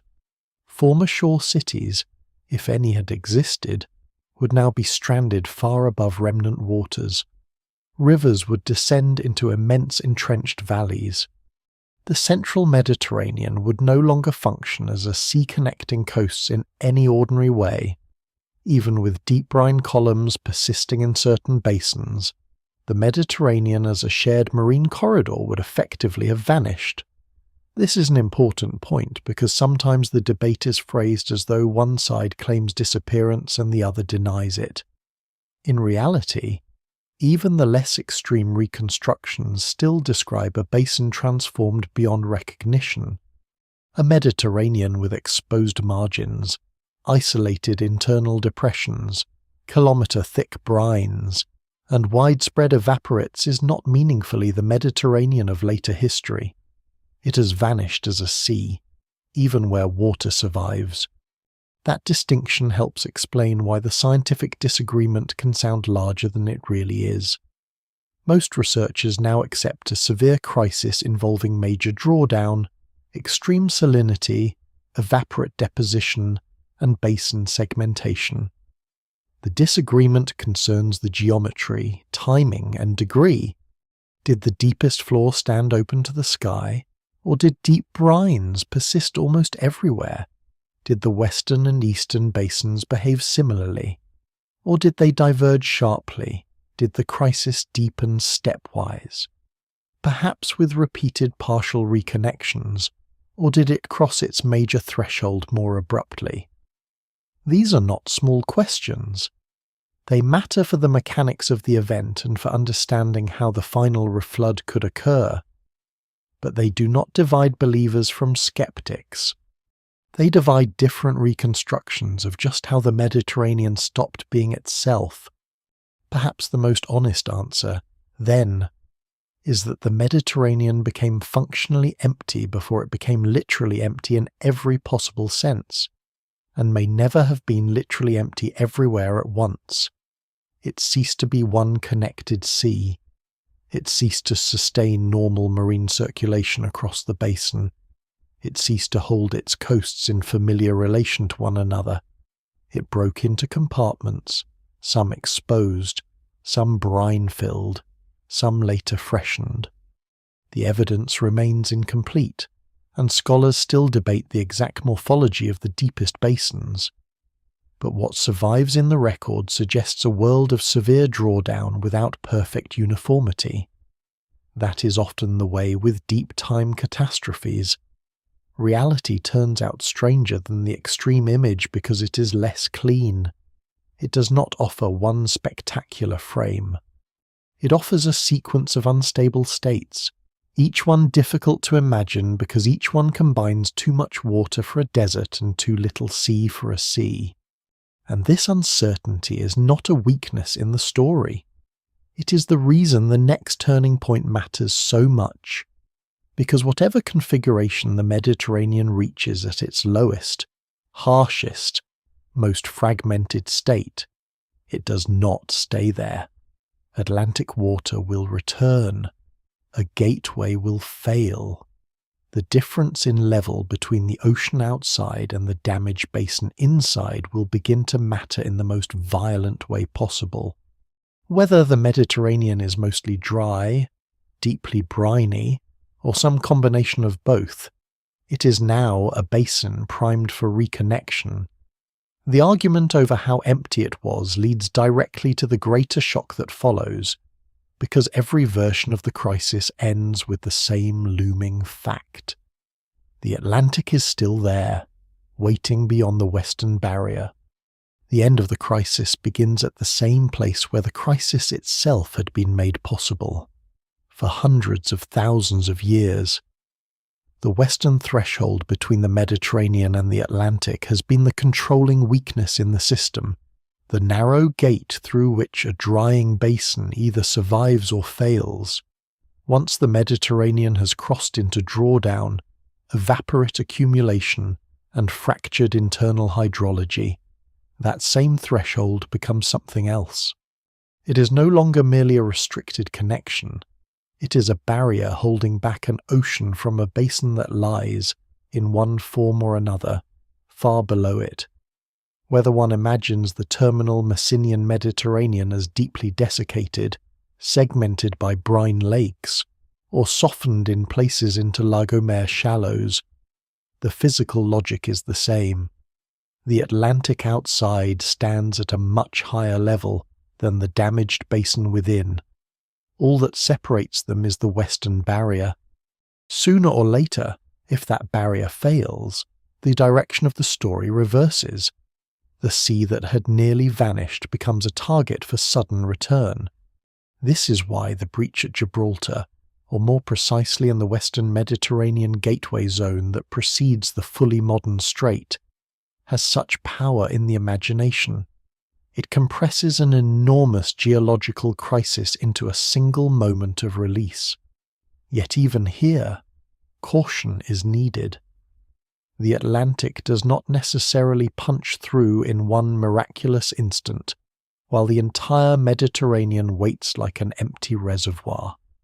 The gateway region is structurally complex, and the final reconnection may have involved progressive overtopping, headward erosion, and rapid widening rather than a single explosive rupture. Scholars still debate the exact geometry of the barrier and the precise sequence by which Atlantic waters re-entered, but the broad reconstruction has become increasingly persuasive. At the Miocene-Pliocene boundary, around 33 million years ago, Atlantic water spilled back into the Mediterranean basin and restored open marine conditions. The Western Gate, once the bottleneck of decline, became the channel of rescue. The evidence for this return is striking because it appears across different archives at once. The most basic signal is stratigraphic. Above the Messinian evaporates and associated crisis deposits lie Zanclean marine sediments that mark the restoration of normal sea conditions at the start of the Pliocene. This transition is basin-wide in significance, not a local re-wetting of a few marginal lagoons. Marine conditions return. The Mediterranean becomes part of the ocean system again. That much has long been accepted. The deeper question has always been how this happened. Was reconnection gradual, with a relatively modest inflow over a long period, or was there a major flooding event?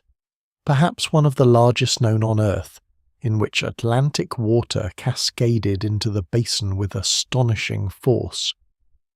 In the past, Both views found defenders. But over the last 2 decades, the catastrophic reflood model has gained notable support from geomorphology, seismic interpretation, and new field evidence. One reason the catastrophic model makes intuitive sense is the scale of the hydraulic imbalance. If the Mediterranean surface had indeed fallen hundreds or even more than 1,000 meters below the Atlantic, the potential energy available at reconnection would be extraordinary. Water crossing the threshold would not drift politely into the basin. It would plunge downhill. The initial spill would erode the barrier, deepening and widening the channel, which would in turn allow even more discharge. This is a classic positive feedback. The more water gets through, the easier it becomes for still more water to follow. Once such a process begins across a large enough level difference, it is difficult to stop until the two water bodies approach a new equilibrium. In physical terms, the late Messinian Mediterranean had become a flood receptacle of continental scale.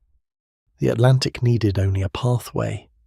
That pathway is often associated with the modern Strait of Gibraltar, but the exact paleogeographic configuration matters. The late Miocene gateway is not necessarily identical to today's strait in every detail. Tectonic uplift, erosion, and later marine modification complicate the reconstruction of the terminal barrier. What can be said with confidence is that the western sill or barrier zone separating the Atlantic from the Mediterranean failed in a way that allowed substantial inflow. Studies of the surrounding region have looked for erosional corridors, depositional features, and transitional sediments consistent with such a flood. Over time, several candidate signatures have been proposed. Not all have convinced everyone. Some early arguments were criticized for relying too heavily on theoretical discharge calculations or on landforms whose ages were hard to pin down. That skepticism was healthy. A flood of this magnitude should leave evidence commensurate with its scale.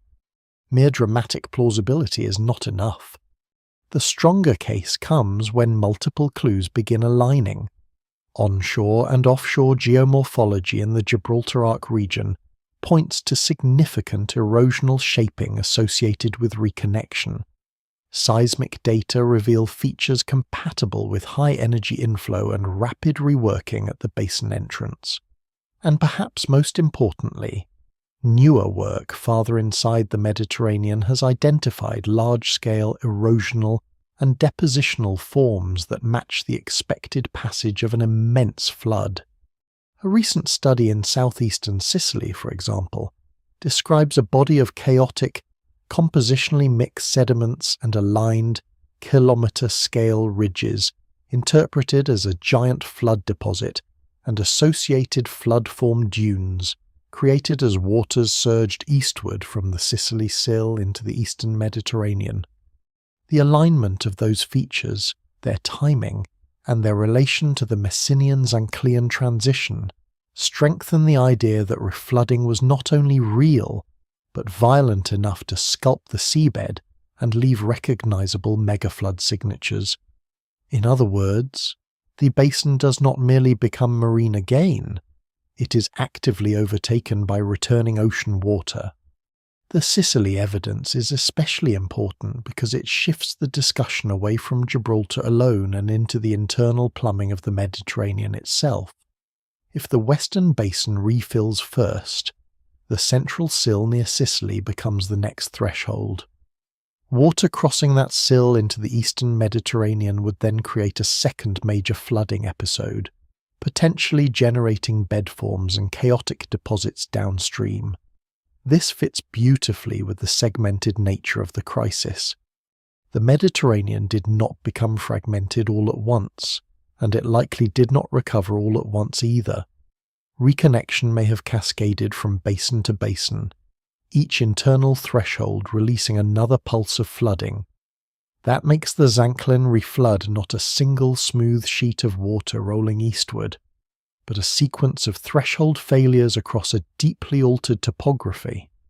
The Atlantic returns, Then the western Mediterranean rises, then internal sills are overtopped, then other basins are invaded in turn. The sea rebuilds itself by stages, though stages that may still be extremely rapid on geological timescales. How rapid is rapid? This is where the story becomes truly unsettling. Some modelling and geomorphic estimates have suggested that the main phase of Zanclean reflooding could have occurred on timescales as short as months to a few years, though wider ranges remain in the literature and some researchers prefer more conservative estimates.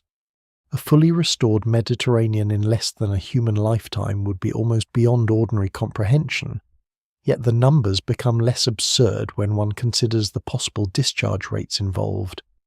Under a major level difference, flow through an enlarging western breach could reach values far exceeding any modern river on Earth, perhaps by orders of magnitude.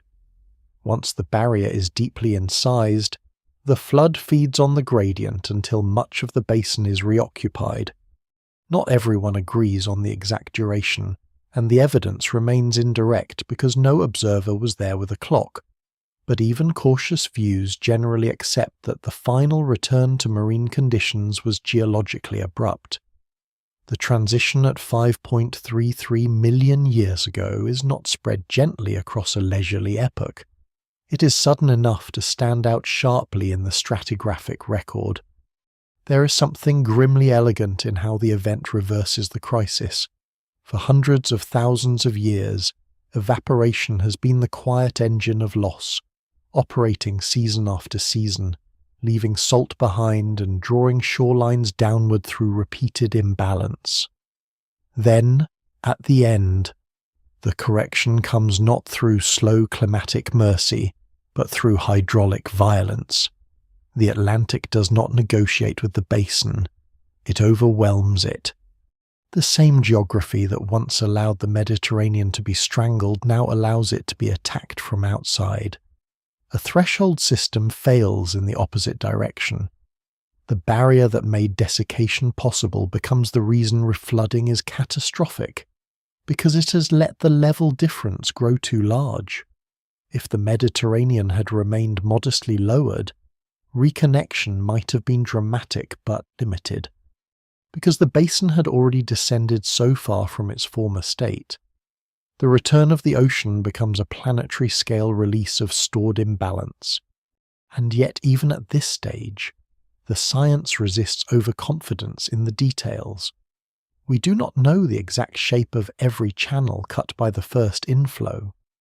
We do not know whether the earliest Atlantic reconnection began as a trickle over a low divide or as a more substantial marine ingress through a weakening corridor.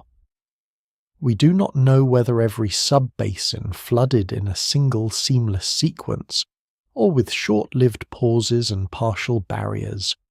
Scholars still debate aspects of the gateway geometry, the relative timing of western and eastern basin restoration, and the exact discharge history of the flood. What survives in the record suggests extraordinary speed and force, but not a perfectly filmed event. That uncertainty matters because it keeps the reconstruction anchored.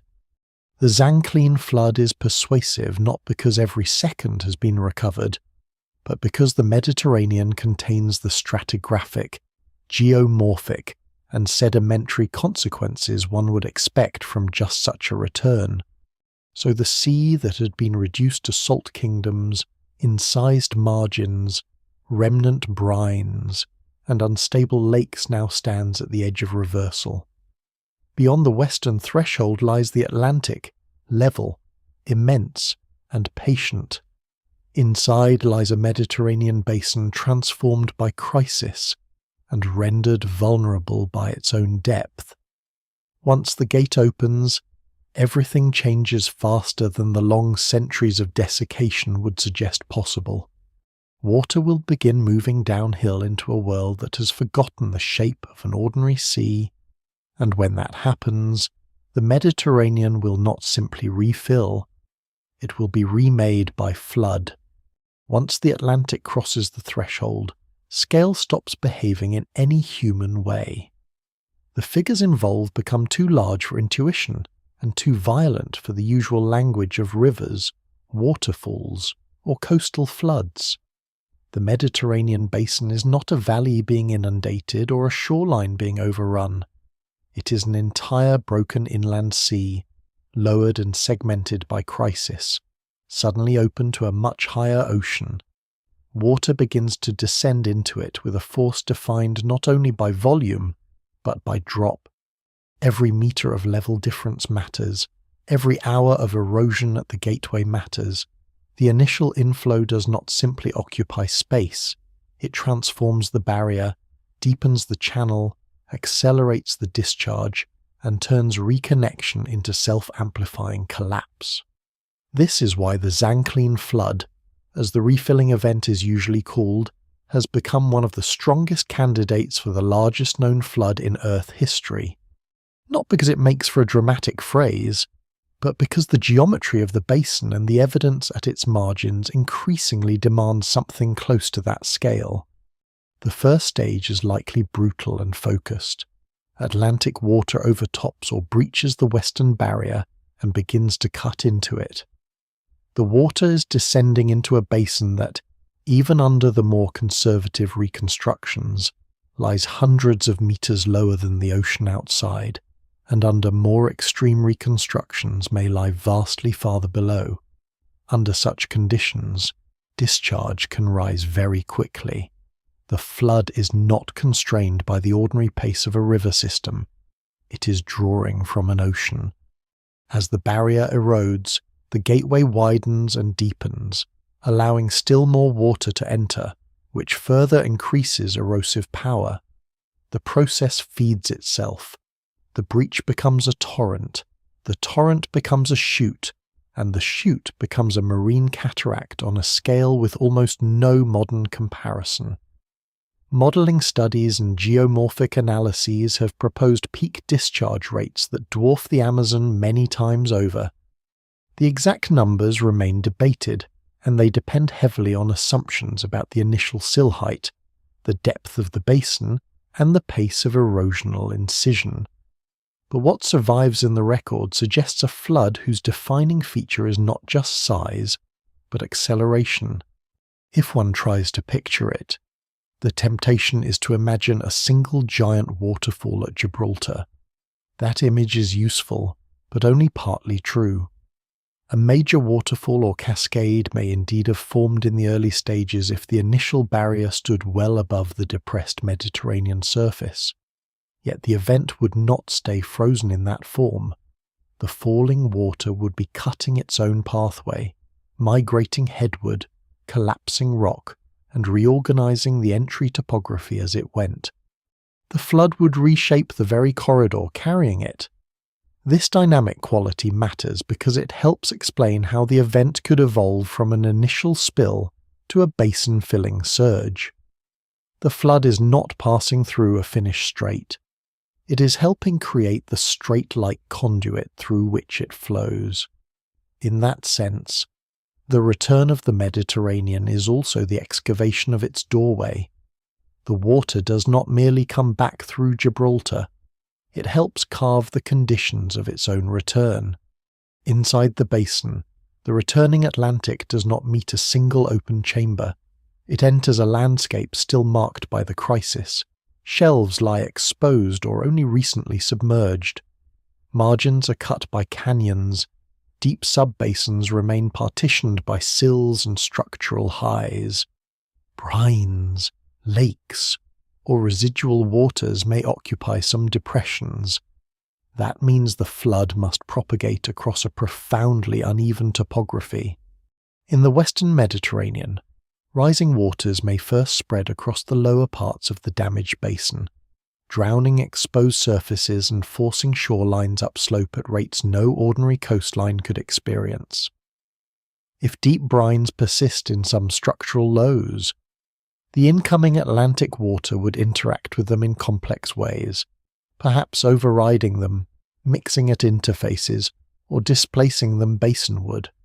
Dense stratification could briefly persist in some places even as the broader marine invasion continues. No single explanation fully accounts for every local hydrological interaction, because the flood is moving across a basin already made irregular by hundreds of thousands of years of restriction. What seems clear is that refilling is not a calm rise. It is a sweeping hydraulic occupation of terrain that has ceased to behave like a normal seafloor. The most dramatic secondary threshold lies near Sicily. During the crisis, the sill between the western and eastern Mediterranean helps segment the basin. During reflooding, that same topography becomes the site of another release. Once the western basin rises enough, water can spill eastward across the Sicily region into the much larger, and in some reconstructions more deeply drawn down eastern Mediterranean. This would create a second giant flood pulse internal to the basin itself. Recent field evidence from southeastern Sicily has made this scenario much harder to dismiss. There, researchers have described a chaotic deposit containing clasts of mixed origin, overlain or associated with aligned, kilometre-scale ridges interpreted as giant flood-formed dunes. Their orientation indicates eastward flow, exactly what one would expect if a refilled or rapidly rising western basin were overspilling into the east. This is one of the most vivid clues in the entire story because it translates abstract hydraulic modelling into something geological and tangible.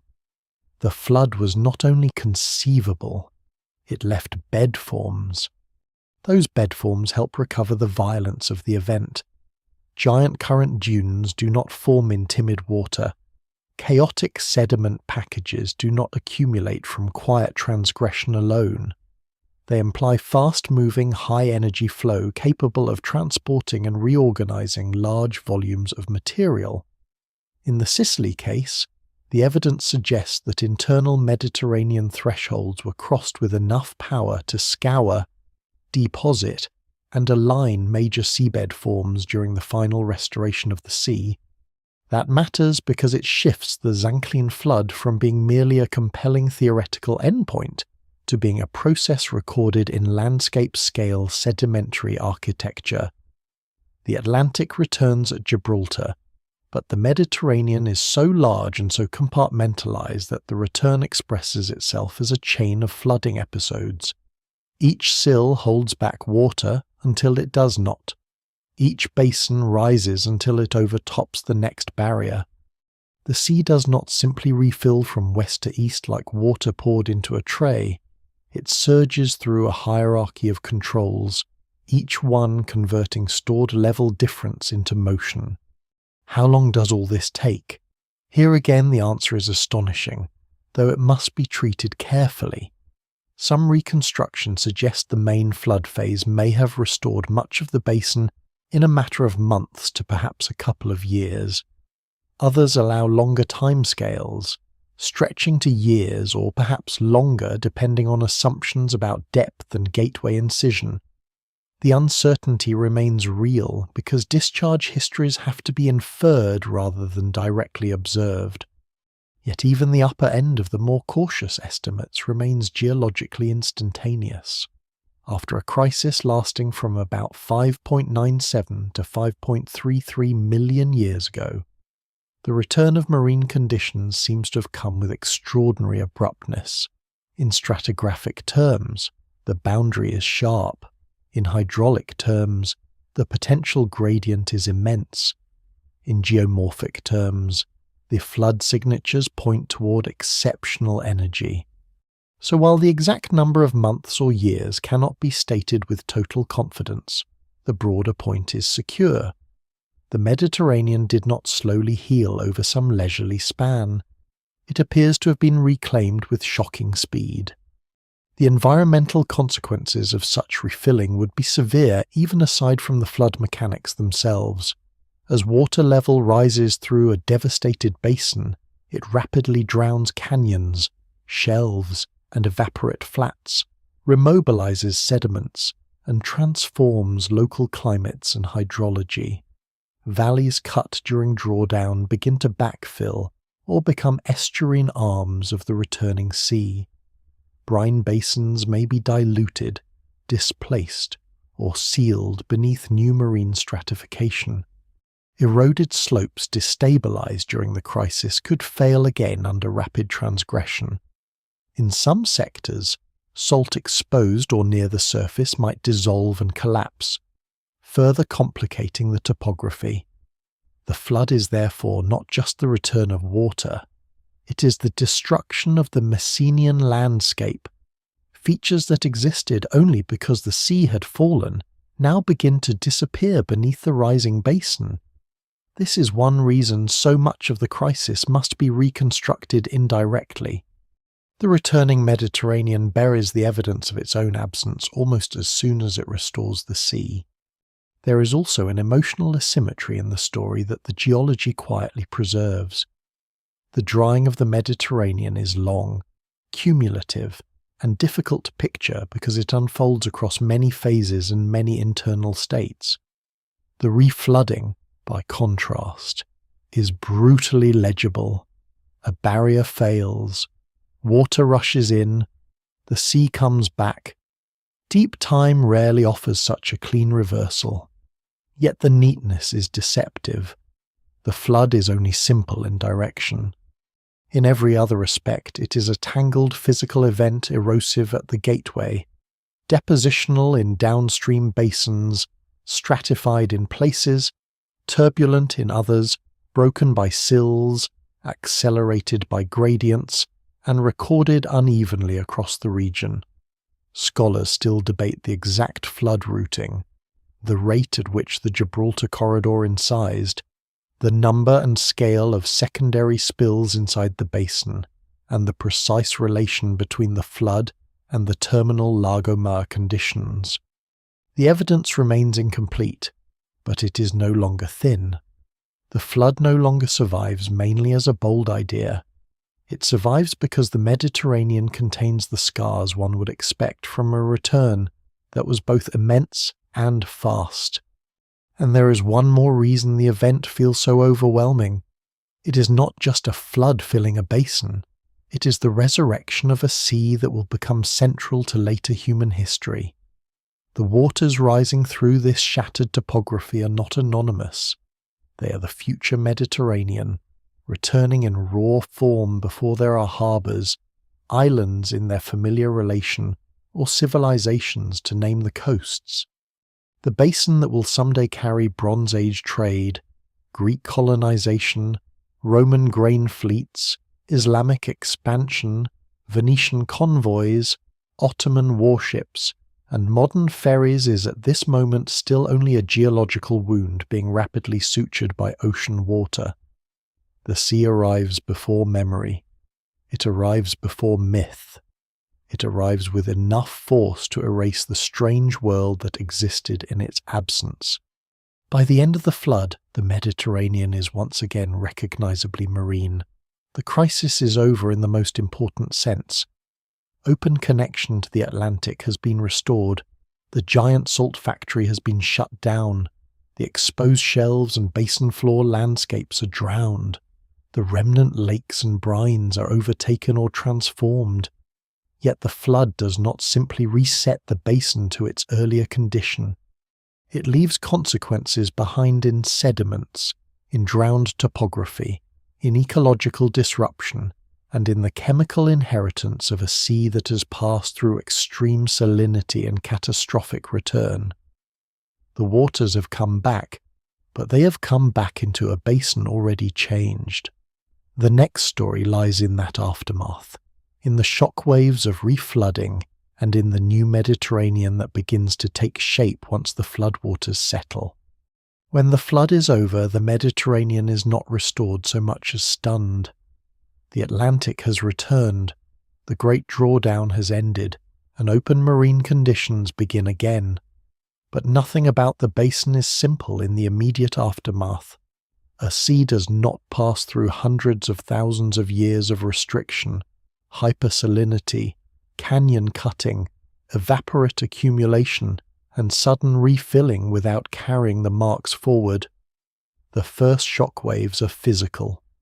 Water now stands where deep depressions, exposed shelves, and remnant basins had existed only moments ago in geological terms. Newly drowned landscapes vanish beneath the rising surface.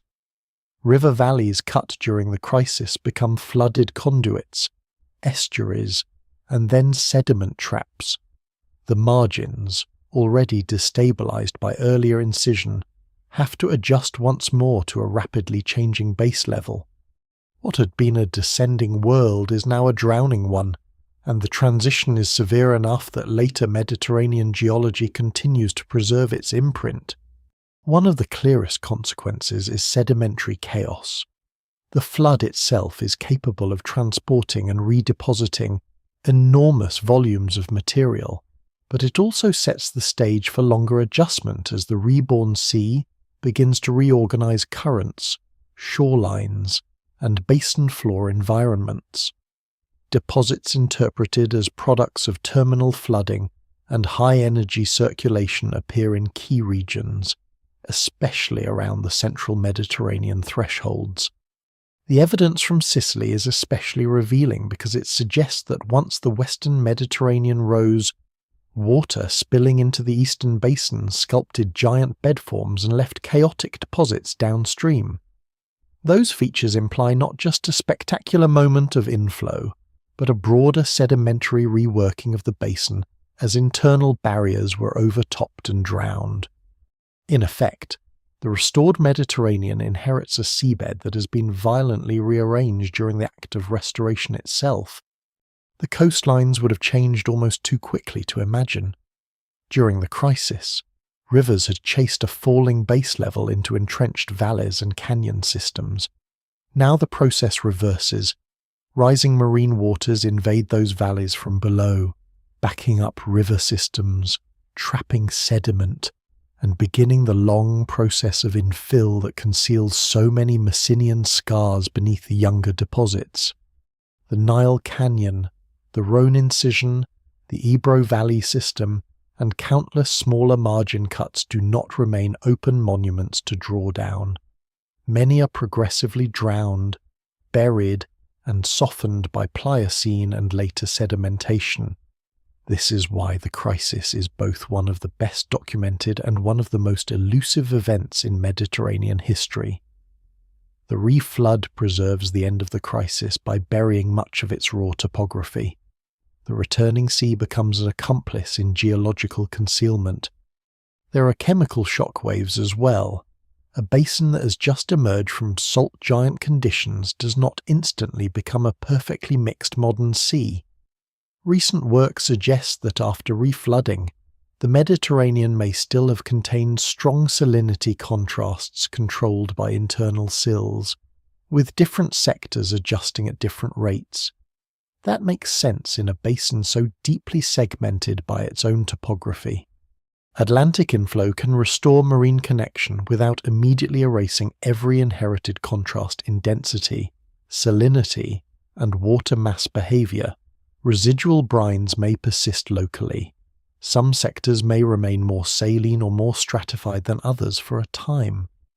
The Mediterranean that returns is therefore not an immediate return to familiarity. It is a chemically uneven sea carrying the aftertaste of its crisis, still partitioned by the same internal thresholds that had once helped break it apart. Climate, too, would have felt the change. Modelling studies and recent reviews indicate that the Messinian crisis influenced atmospheric circulation, regional hydroclimate, and even dust production beyond the basin. That implies the return of a full Mediterranean would also matter beyond its shorelines. Replacing a lowered, partly exposed, highly evaporative interior depression with a broad marine water body changes heat storage, evaporation patterns, air-sea exchange, and the behavior of regional storms. The exact magnitude of those shifts remains difficult to reconstruct in detail, and scholars still debate how different crisis phases affected climate at regional versus wider scales. But no single explanation fully accounts for the system without acknowledging that the reborn Mediterranean alters the atmosphere around it as much as it alters the coast. A sea this large does not simply fill a hole, it resumes acting as a climatic engine. Ecosystems faced another upheaval, and in some ways the reflood was as disruptive biologically as the desiccation. The crisis had already broken marine continuity, forced organisms into refugia, opened windows for brackish and paratithian incursions, and eliminated much of the old endemic marine world. The return of open marine conditions did not bring that earlier ecosystem back intact. It created a newly connected basin open to recolonization, invasion, and ecological rebuilding. This matters because the post-crisis Mediterranean is not merely a healed version of the late Miocene Sea. Recent syntheses argue that the modern pattern of biodiversity gradients across the Mediterranean was established only after the crisis, meaning the reflooding helped inaugurate a fundamentally new biological order rather than restore an old one. The sea returns, but the living Mediterranean has to be rebuilt from survivors, newcomers, and emptied niches. There is also a slower geological after-effect that would outlast everything visible at the surface. The vast evaporates deposited during the crisis do not disappear when marine waters return. They remain buried beneath younger sediments, and because salt flows under pressure, the Messinian legacy continues to shape Mediterranean geology long after the flood. Salt tectonics influences slope stability, structural deformation, fluid migration, and basin architecture in many sectors. In that sense, the crisis does not end cleanly at 5.33 million years ago. Its deposits remain active participants in what follows. The new sea floats above the mineral residue of the vanished one, and the residue keeps moving. This is one of the strangest forms of geological memory. The Mediterranean recovers as a body of water, but beneath it the crisis remains mechanically alive. Perhaps the deepest shockwave is conceptual. Once the Mediterranean has refilled, the region begins to look again like a plausible stage for later history. Coasts are reunited by water, internal marine circulation resumes. Climatic moderation returns to something more recognizable. Yet the sea now occupying the basin is not the same Mediterranean that existed before the crisis began. It is a second Mediterranean, built on top of drowned canyons, covered evaporates, and flood-shaped transitions. Its shorelines may broadly resemble later ones, but they are inherited through rupture. Its future islands, shelves, and submarine plains all rest on a violent interruption in continuity. This matters because the basin's later apparent permanence is, in part, an illusion created by what followed. Once the sea has been restored for millions of years, the flood becomes invisible from the shore. Only geology keeps insisting that this calmness is the product of survival, not of stability. So the aftermath of reflooding is not peace, it is reassembly. Sediments are shifted, valleys are drowned and buried, chemical contrasts linger, ecosystems rebuild, climate readjusts, salt remains below as an active inheritance. The Messinian world is erased at the surface but not abolished.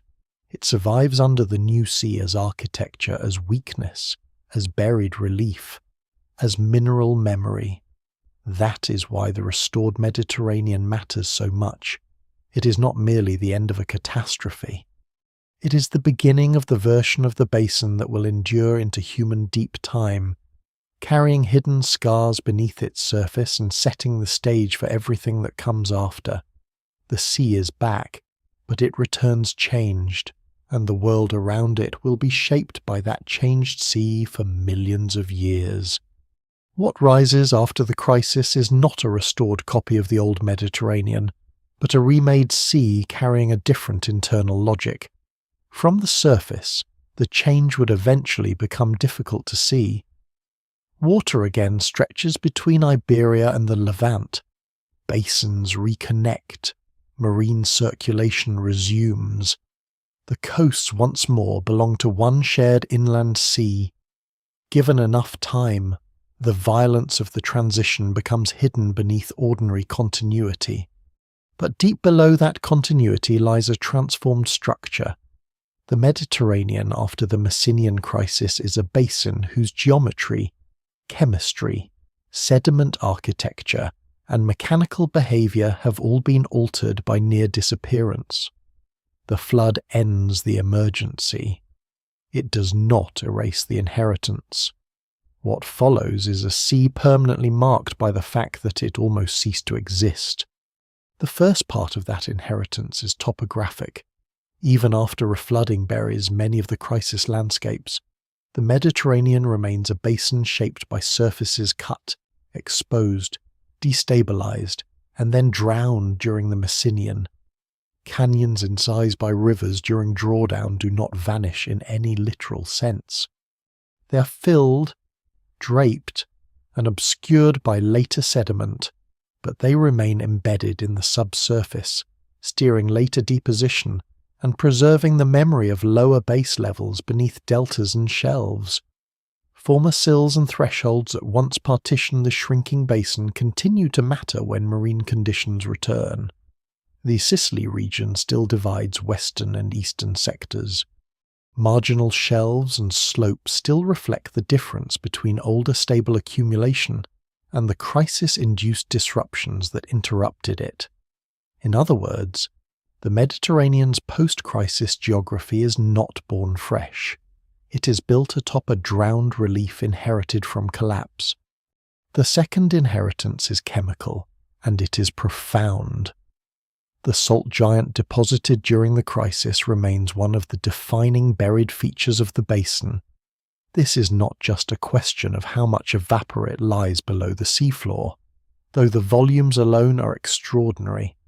It is also a question of what buried salt does over time. Salt is weak compared with most sedimentary rocks.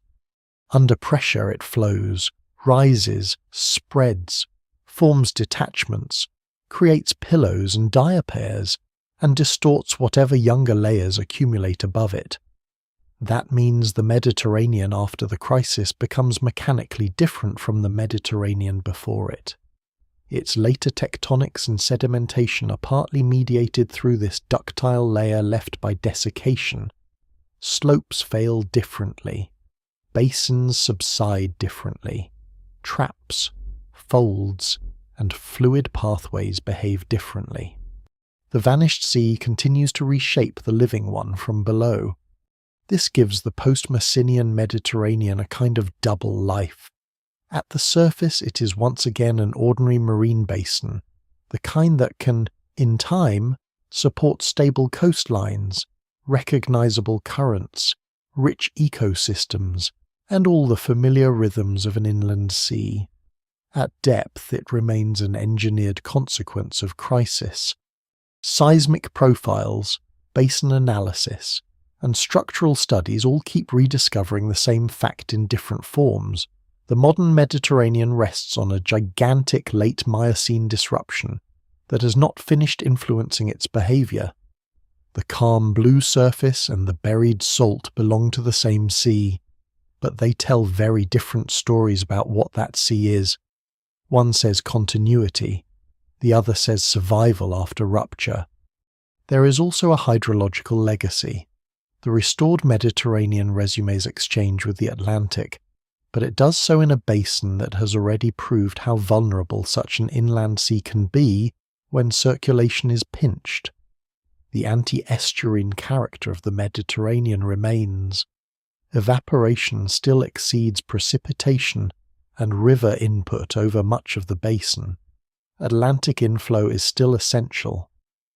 The lesson of the crisis therefore never entirely disappears from the system. It becomes less a current danger than a structural truth. This sea still depends on a narrow western gateway to remain marine in its present form. Gibraltar is no longer a failing barrier but an open connection, yet the underlying imbalance remains. The Mediterranean survives by exchange. It is not a self-sufficient sea. The Messinian crisis simply revealed that dependence in the harshest possible way. Marine ecosystems also reassemble under new conditions rather than returning to some untouched late Miocene order. The biological disruptions of the crisis had been too severe for a simple recovery. Endemic losses, refuge survival, brackish incursions, and later recolonization all mean that the Mediterranean entering the Pliocene is a different ecological arena. Species distributions must be rebuilt. Gradients in biodiversity are established in new ways. Communities expand into a basin whose chemistry and circulation have been reset, but whose internal divisions still matter.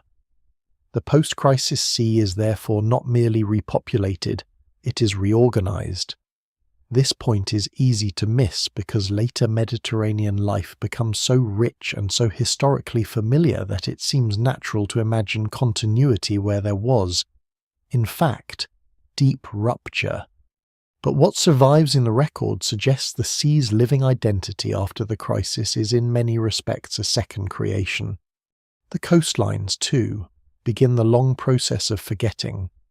Once marine conditions stabilize, erosion and deposition resume their slower work. Rivers build deltas outward again. Shelves accumulate new sediment.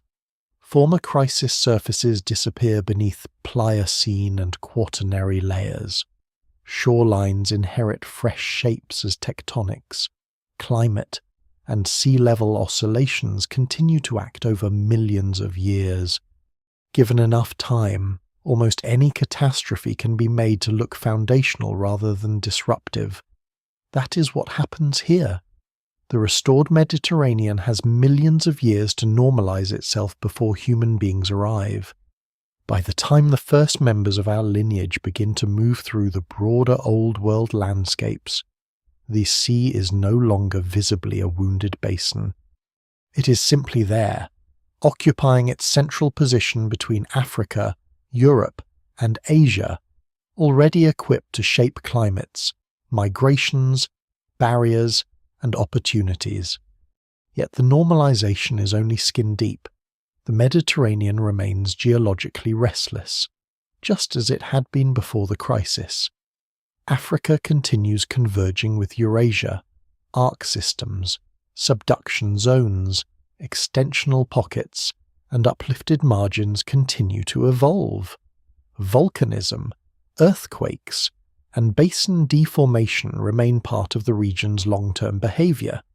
In that sense, the post-Messinian Mediterranean inherits not only the scars of the crisis, but also the older instability that made the crisis possible in the first place. This is one of the more subtle but important truths in the story. The sea is remade forever, but not into something serene and final. It returns to the same tectonic arena that had always made it vulnerable. Its stability is real only on human timescales. On geological timescales, it remains provisional. This provisional quality helps explain why the Messinian crisis matters beyond its own spectacle. It is not just an extraordinary event that happened once in a familiar place.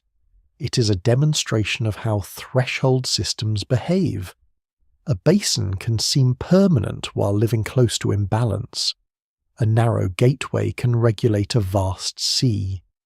Long periods of apparent continuity can end not through a single alien force, but through the interaction of tectonics, climate, sea level, and geometry.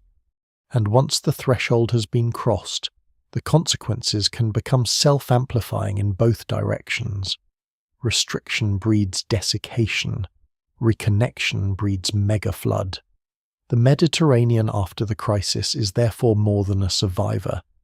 It is a lesson embodied in geography. By now the sea has acquired the form that will matter for the rest of the story. It is once again a marine corridor between continents, but one whose hidden foundations were laid in disaster. It can support later ecological networks, shape rainfall patterns along its margins, and act as both root and barrier across a vast region. The flood that remade it has long since disappeared into the background of deep time.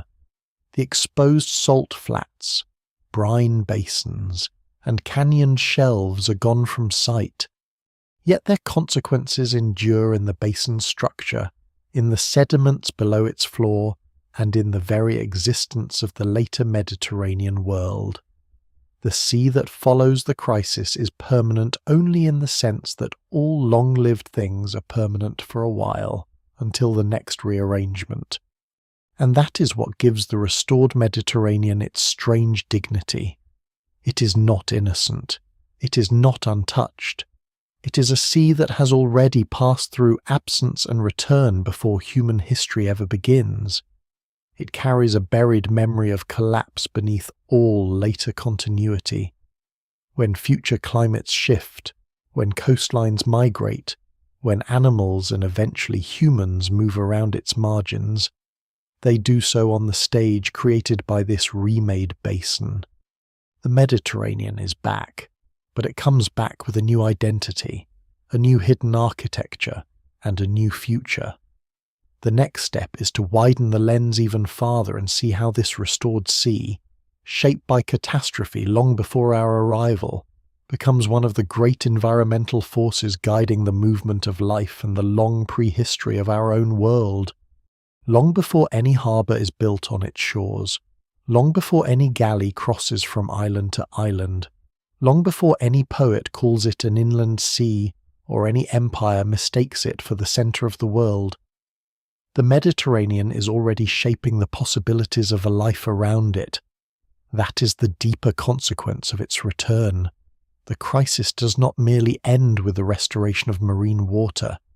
It ends with the reappearance of one of the most influential environmental boundaries on Earth, a sea positioned between three continents, narrow enough to be crossed in places, wide enough to divide ecosystems and populations, and climatically powerful enough to reorganize the lands around it.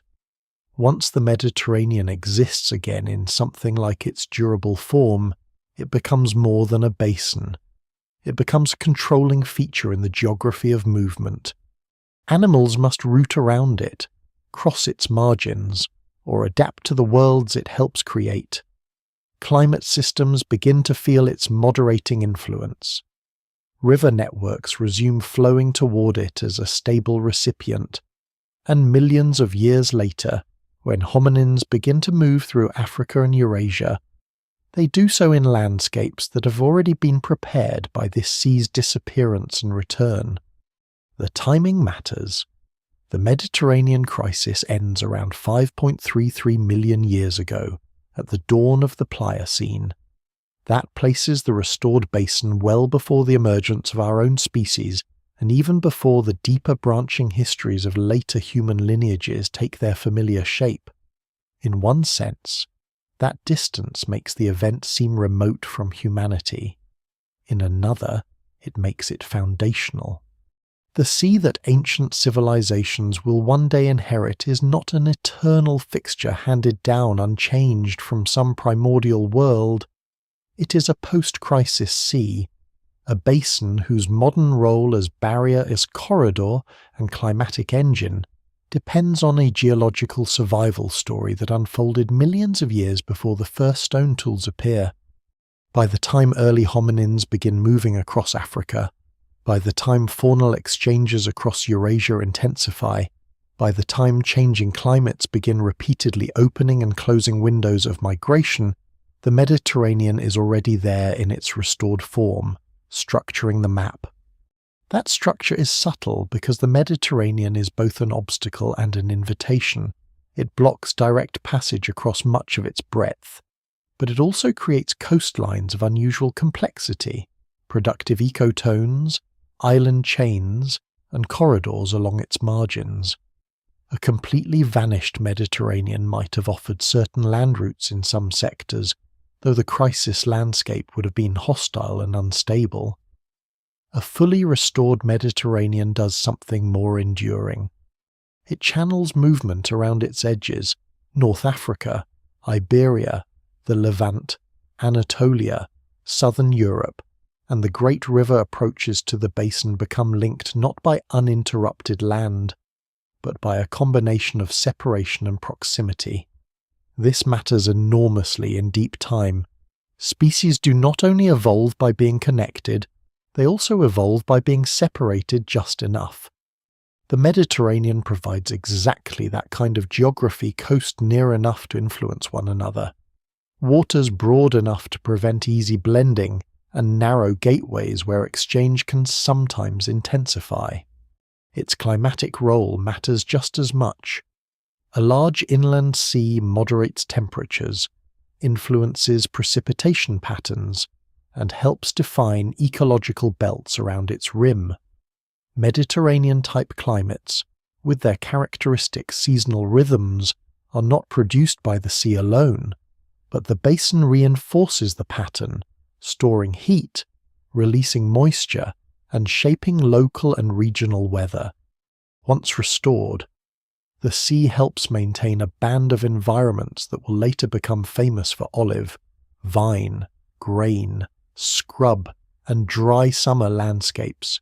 But long before those agricultural worlds exist, it is already organizing habitats for wild species, coastlines with mild winters, variable rainfall, and sharply contrasted uplands and lowlands create a mosaic of refuges and bottlenecks. During later climatic fluctuations, such mosaics become crucial. Populations contract into favorable regions, expand outward again, and carry the memory of those contractions in their distributions.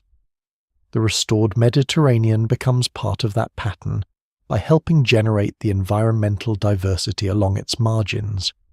There is also the matter of the straits, the narrows, and the passages, the places where this sea almost becomes a land corridor and then refuses. Gibraltar is the clearest example. Once the Atlantic reconnection is stable, the western entrance becomes not a route across a dry threshold but a persistent separation between North Africa and Iberia, narrow enough to tempt movement, difficult enough to regulate it. The same can be said, in different ways, of the eastern margins and the shifting relations among Anatolia, the Levant, the Aegean world, and the Black Sea thresholds. Over deep time, sea level will rise and fall, shelves will emerge and drown, islands will link and separate, but the larger truth remains. The Mediterranean, once restored, does not vanish again into a continental interior that life can traverse at will. It resumes its role as a structured water barrier. That role will matter later for faunal exchange, for the movement of hominins, and eventually for trade, conquest, and cultural difference. But even before history, the logic is already in place. In that sense, the sea's restoration is a precondition for later isolation, as much as for later connection. Island biogeography, coastal refugia, and peninsular bottlenecks all depend on the sea being there. The Mediterranean world becomes one of broken continuities. Sicily, Sardinia, Corsica, Crete, Cyprus, and the Balearics are not merely scenic features of a future cultural world. They are biological filters, laboratories of survival and separation, places where lineages may persist, shrink, diverge, or disappear under the pressure of changing climates and sea levels. A different Mediterranean, one that had remained fragmented into lakes or brines or dry depressions, would not have played the same role. The post-crisis sea creates the geography of a later isolation. It arranges the pieces from which future deep-time ecological histories will be built. When hominins eventually enter the wider Eurasian story, they encounter not the Messinian basin, but the Mediterranean that has had millions of years to settle into influence. This sea helps define routes out of Africa and around the Near East. It shapes where productive coastal plains exist, where arid barriers intensify, where mountains and water combine to funnel migration, and where climatic buffering may preserve habitable zones during broader environmental stress. It is tempting to speak of the Mediterranean as though it only becomes historically important once people start sailing on it. In fact, it is already important as a boundary condition for prehistory, long before seafaring matters. Human movement, like animal movement before it, is always partly a negotiation with water, climate, topography, and edge environments. The restored Mediterranean supplies all of those at once. This does not mean the sea acts alone or determines everything. Scholars still debate the relative importance of coasts, river valleys, inland corridors, and climatic windows in the movement of early humans and other mammals around the broader region. No single explanation fully accounts for the complexity of prehistoric dispersal, but the Mediterranean is always present in the background as one of the great organizers of that complexity. It redirects journeys. It creates cul-de-sacs and staging grounds. It helps maintain ecological differences between neighboring lands. It influences where resources cluster and where movement becomes costly. Even when humans are not crossing it, they are living in worlds partly arranged by it. There is nothing quietly humbling in that perspective. The sea that later civilizations will fill with myths, fleets, colonies, pilgrim routes, grain shipments, and a war's first matters as geology, before language, before memory, before names for any of its coasts.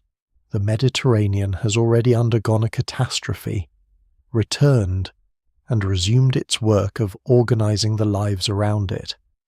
The long human habit of treating this basin as the center of a world is, in one sense, a late arrival. The basin had already been central to animal movement, climate patterning, and landscape organization for millions of years. Human history enters a stage built long beforehand. And yet there is a deeper irony still. Much of what makes the Mediterranean so influential in later human time is precisely the fact that it did return after nearly vanishing. Had the crisis ended differently, had Atlantic reconnection failed for some longer span, had the basin remained partitioned into unstable lakes or deeply saline hollows, the geography of Europe, North Africa, and the Near East would have been radically different. So much of later prehistory depends on a sea whose continued existence was once uncertain. The barrier that shapes migrations, the climate engine that moderates coasts, the basin that later cultures will bridge and divide in equal measure.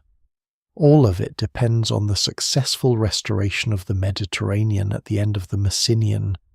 Human deep time, in that sense, inherits the outcome of an ancient hydraulic victory. By the time the first humans begin making the world historical, the crisis is gone beyond recall. No canyon cut during the drawdown still stands open for them to see.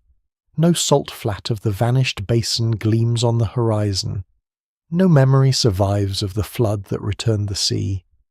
But the consequences remain everywhere, in the arrangement of coasts, in the position of islands, in the climatic rhythms of the basin, in the paths open to animals and closed to them, in the shape of a world that makes some contacts easy, others slow, and others nearly impossible until technology intervenes.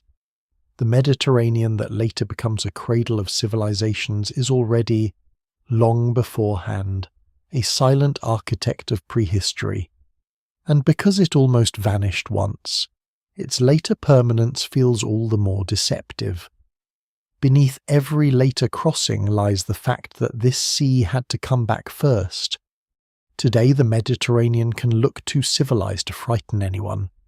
From the air it is a blue geometry of peninsulas, gulfs, and islands, ringed by ports, highways, terraces, resorts, refineries, archaeological ruins, fishing harbours, and cities layered so densely with memory that the sea itself can seem almost secondary.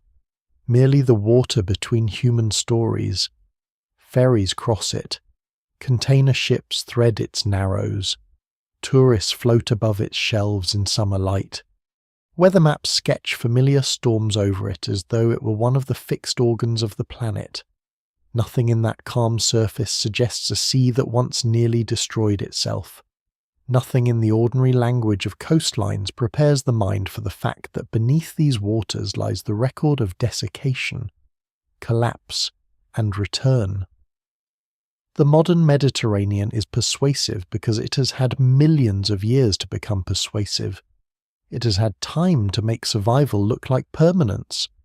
Yet the basin still remembers, and it remembers in ways that geology can read, even when the human eye cannot. Beneath the seafloor lie the evaporates of the Messinian crisis, buried but not erased, a giant mineral archive left by a sea that crossed into radical imbalance. Beneath deltas and continental shelves lie drowned and infilled canyons cut when rivers chased a falling base level into the depths. Along margins and in seismic profiles lie unconformities, deformed salt bodies, stratigraphic breaks, and sedimentary packages that only make sense if the Mediterranean once became something profoundly different from the sea we know. This is one of the strangest things about deep time. A catastrophe can vanish completely from the surface and still remain structurally present. The Mediterranean keeps its scars under cover. It has buried its own evidence beneath later stability, but it has not destroyed it. That hiddenness is part of what makes the story so compelling. Many ancient disasters announce themselves with obvious ruins, a crater, a lava field, a dead reef terrace raised above the waves. The Messinian crisis is subtler and in some ways more unsettling. Its aftermath is a functioning sea. The landscape that replaces the vanished Mediterranean works so well, so continuously, that it conceals the extremity of what came before. The very success of the sea's return makes the earlier loss difficult to imagine. If the basin had remained broken, if some part of the crisis world had survived above water as a glaring monument, the event might feel easier to believe. Instead, what remains is inference, drilling, reflection profiles, isotopes, drowned valleys, salt tectonics, and scattered places where the buried record briefly approaches the light. The evidence is strong, but the imagination still resists because the modern sea looks too complete. And yet that resistance is itself a lesson. Human beings are very good at mistaking inherited geography for eternal design. We live on coastlines for a few thousand years and call them ancient. We build maps from one arrangement of land and water and forget that the arrangement is only one frame in a much longer sequence. The Mediterranean encourages exactly that error because it has shaped so much of recorded history. It feels indispensable not merely to geography, but to civilization itself. So it is tempting to imagine that a sea so central must also be old in the stable. Familiar sense, but deep time does not respect centrality. It allows even the most historically important landscapes to pass through states that would make them unrecognizable to us. The Mediterranean is not less meaningful because it almost vanished. It is more meaningful because it reminds us that even the most consequential settings in human life are provisional. There is another memory here as well, one that does not belong only to the Mediterranean. The crisis reveals how threshold systems behave. A narrow gateway controls a vast basin. A modest-looking imbalance, maintained long enough, becomes transformative. Restriction breeds concentration. Concentration breeds collapse. And then the stored difference between ocean and basin is released in flood. The sequence feels extraordinary, but its logic is not exotic. It is the logic of systems that appear stable while living very close to failure. That is why the Mediterranean story continues to attract geologists. It is not only a one-time marvel, it is a demonstration written at continental scale. The sea almost vanishes because it depends on more delicate a balance than its size suggests. It returns with violence because the imbalance has been allowed to grow too large. Much of Earth history is hidden in such thresholds, places where long calm and abrupt change are not opposites but partners. Even now, the modern Mediterranean remains a sea of tension pretending to be serene. It still loses more water to evaporation than it gains from rain and rivers. It still depends on Atlantic inflow through Gibraltar. It still sits in an active tectonic zone between converging plates. None of that means another Messinian crisis is waiting around the corner in any ordinary sense. The late Miocene combination of tectonic restriction, sea level state, and climatic context was specific. But the underlying truth remains. This sea is not self-explanatory. It endures by exchange.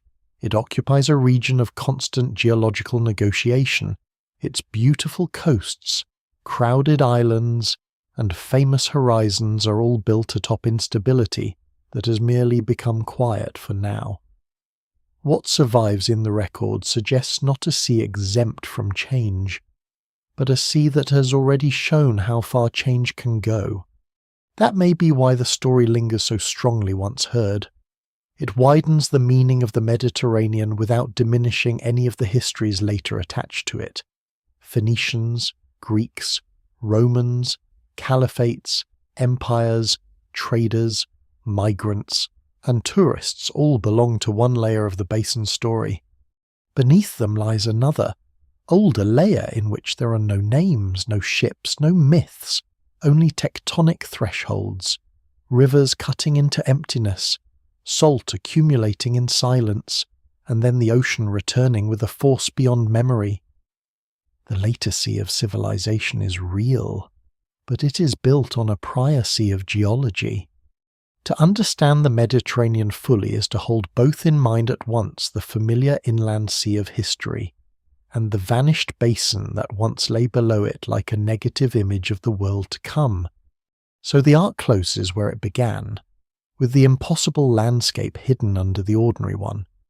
Somewhere beneath modern shipping lanes, beneath fisheries and cables and drifting plankton, and the shadows of ferries moving between coasts, lies the residue of a sea that nearly ceased to exist. The floor below remembers the long concentration of salts. The buried valleys remember the falling shoreline. The basin geometry remembers the partition into broken worlds. And the overlying marine sediments remember the shock of the return. The Mediterranean today appears calm because time has done what time does best. It has covered the violence with continuity, but continuity is not innocence. It is only what comes after survival. And that may be the final image worth keeping. Not a single waterfall at Gibraltar, not a sunken desert of salt, not even the flood itself, but the quiet blue sea of the present, holding within it a buried memory of absence. A place so associated with endurance once came very close to losing its own identity. Then water returned, landscapes drowned, life reorganized, and the basin entered the long afterward in which humans would eventually mistake its persistence for permanence. The Mediterranean still shines as though it has always been there. Geology, patient and unsentimental, says otherwise. As the story finally settles, the scale of it becomes harder, not easier, to hold in the mind. An entire sea narrows toward disappearance. Rivers descend after it into a deepening void. Salt replaces water across a basin large enough to shape continents. Then the ocean returns and erases the strange world left behind. All of it happens long before memory, long before witness, long before any living voice can describe what is being lost or restored. and yet the consequences remain so vast that they eventually become the setting for countless later lives. That may be the quietest and most unsettling truth in all of this. The landscapes human beings inherit are never only the landscapes they seem to be. Beneath every familiar horizon lies an older world, and beneath that, another still. The Mediterranean has been a cradle, a corridor, a battlefield, a marketplace, a boundary, a promise of connection. But before it became any of those things, it was a geological threshold balanced between endurance and collapse. The sea that later carried history first had to survive prehistory. There is something almost tender in the way the basin conceals that fact now. The modern water does not advertise its old catastrophe. It reflects the same sunlight, touches the same coasts, fills the same harbours day after day, as if continuity were the most natural thing in the world. But continuity is often only the surface expression of survival. Underneath, the deeper record remains patient, the buried salt remains, the drowned canyons remain. The old crisis remains folded into the structure of the sea itself, silent but not gone. And perhaps that is why this vanished Mediterranean lingers in the imagination. It is not only the spectacle of a sea almost disappearing, it is the reminder that even the most durable-looking worlds can pass through unimaginable states and still return in altered form. Water comes back, life rebuilds, landscapes settle into new arrangements, time covers rupture with calm. Then later generations arrive and call the result permanent. So the final image is not the flood, nor the salt flats, nor the cliffs falling into a lost basin.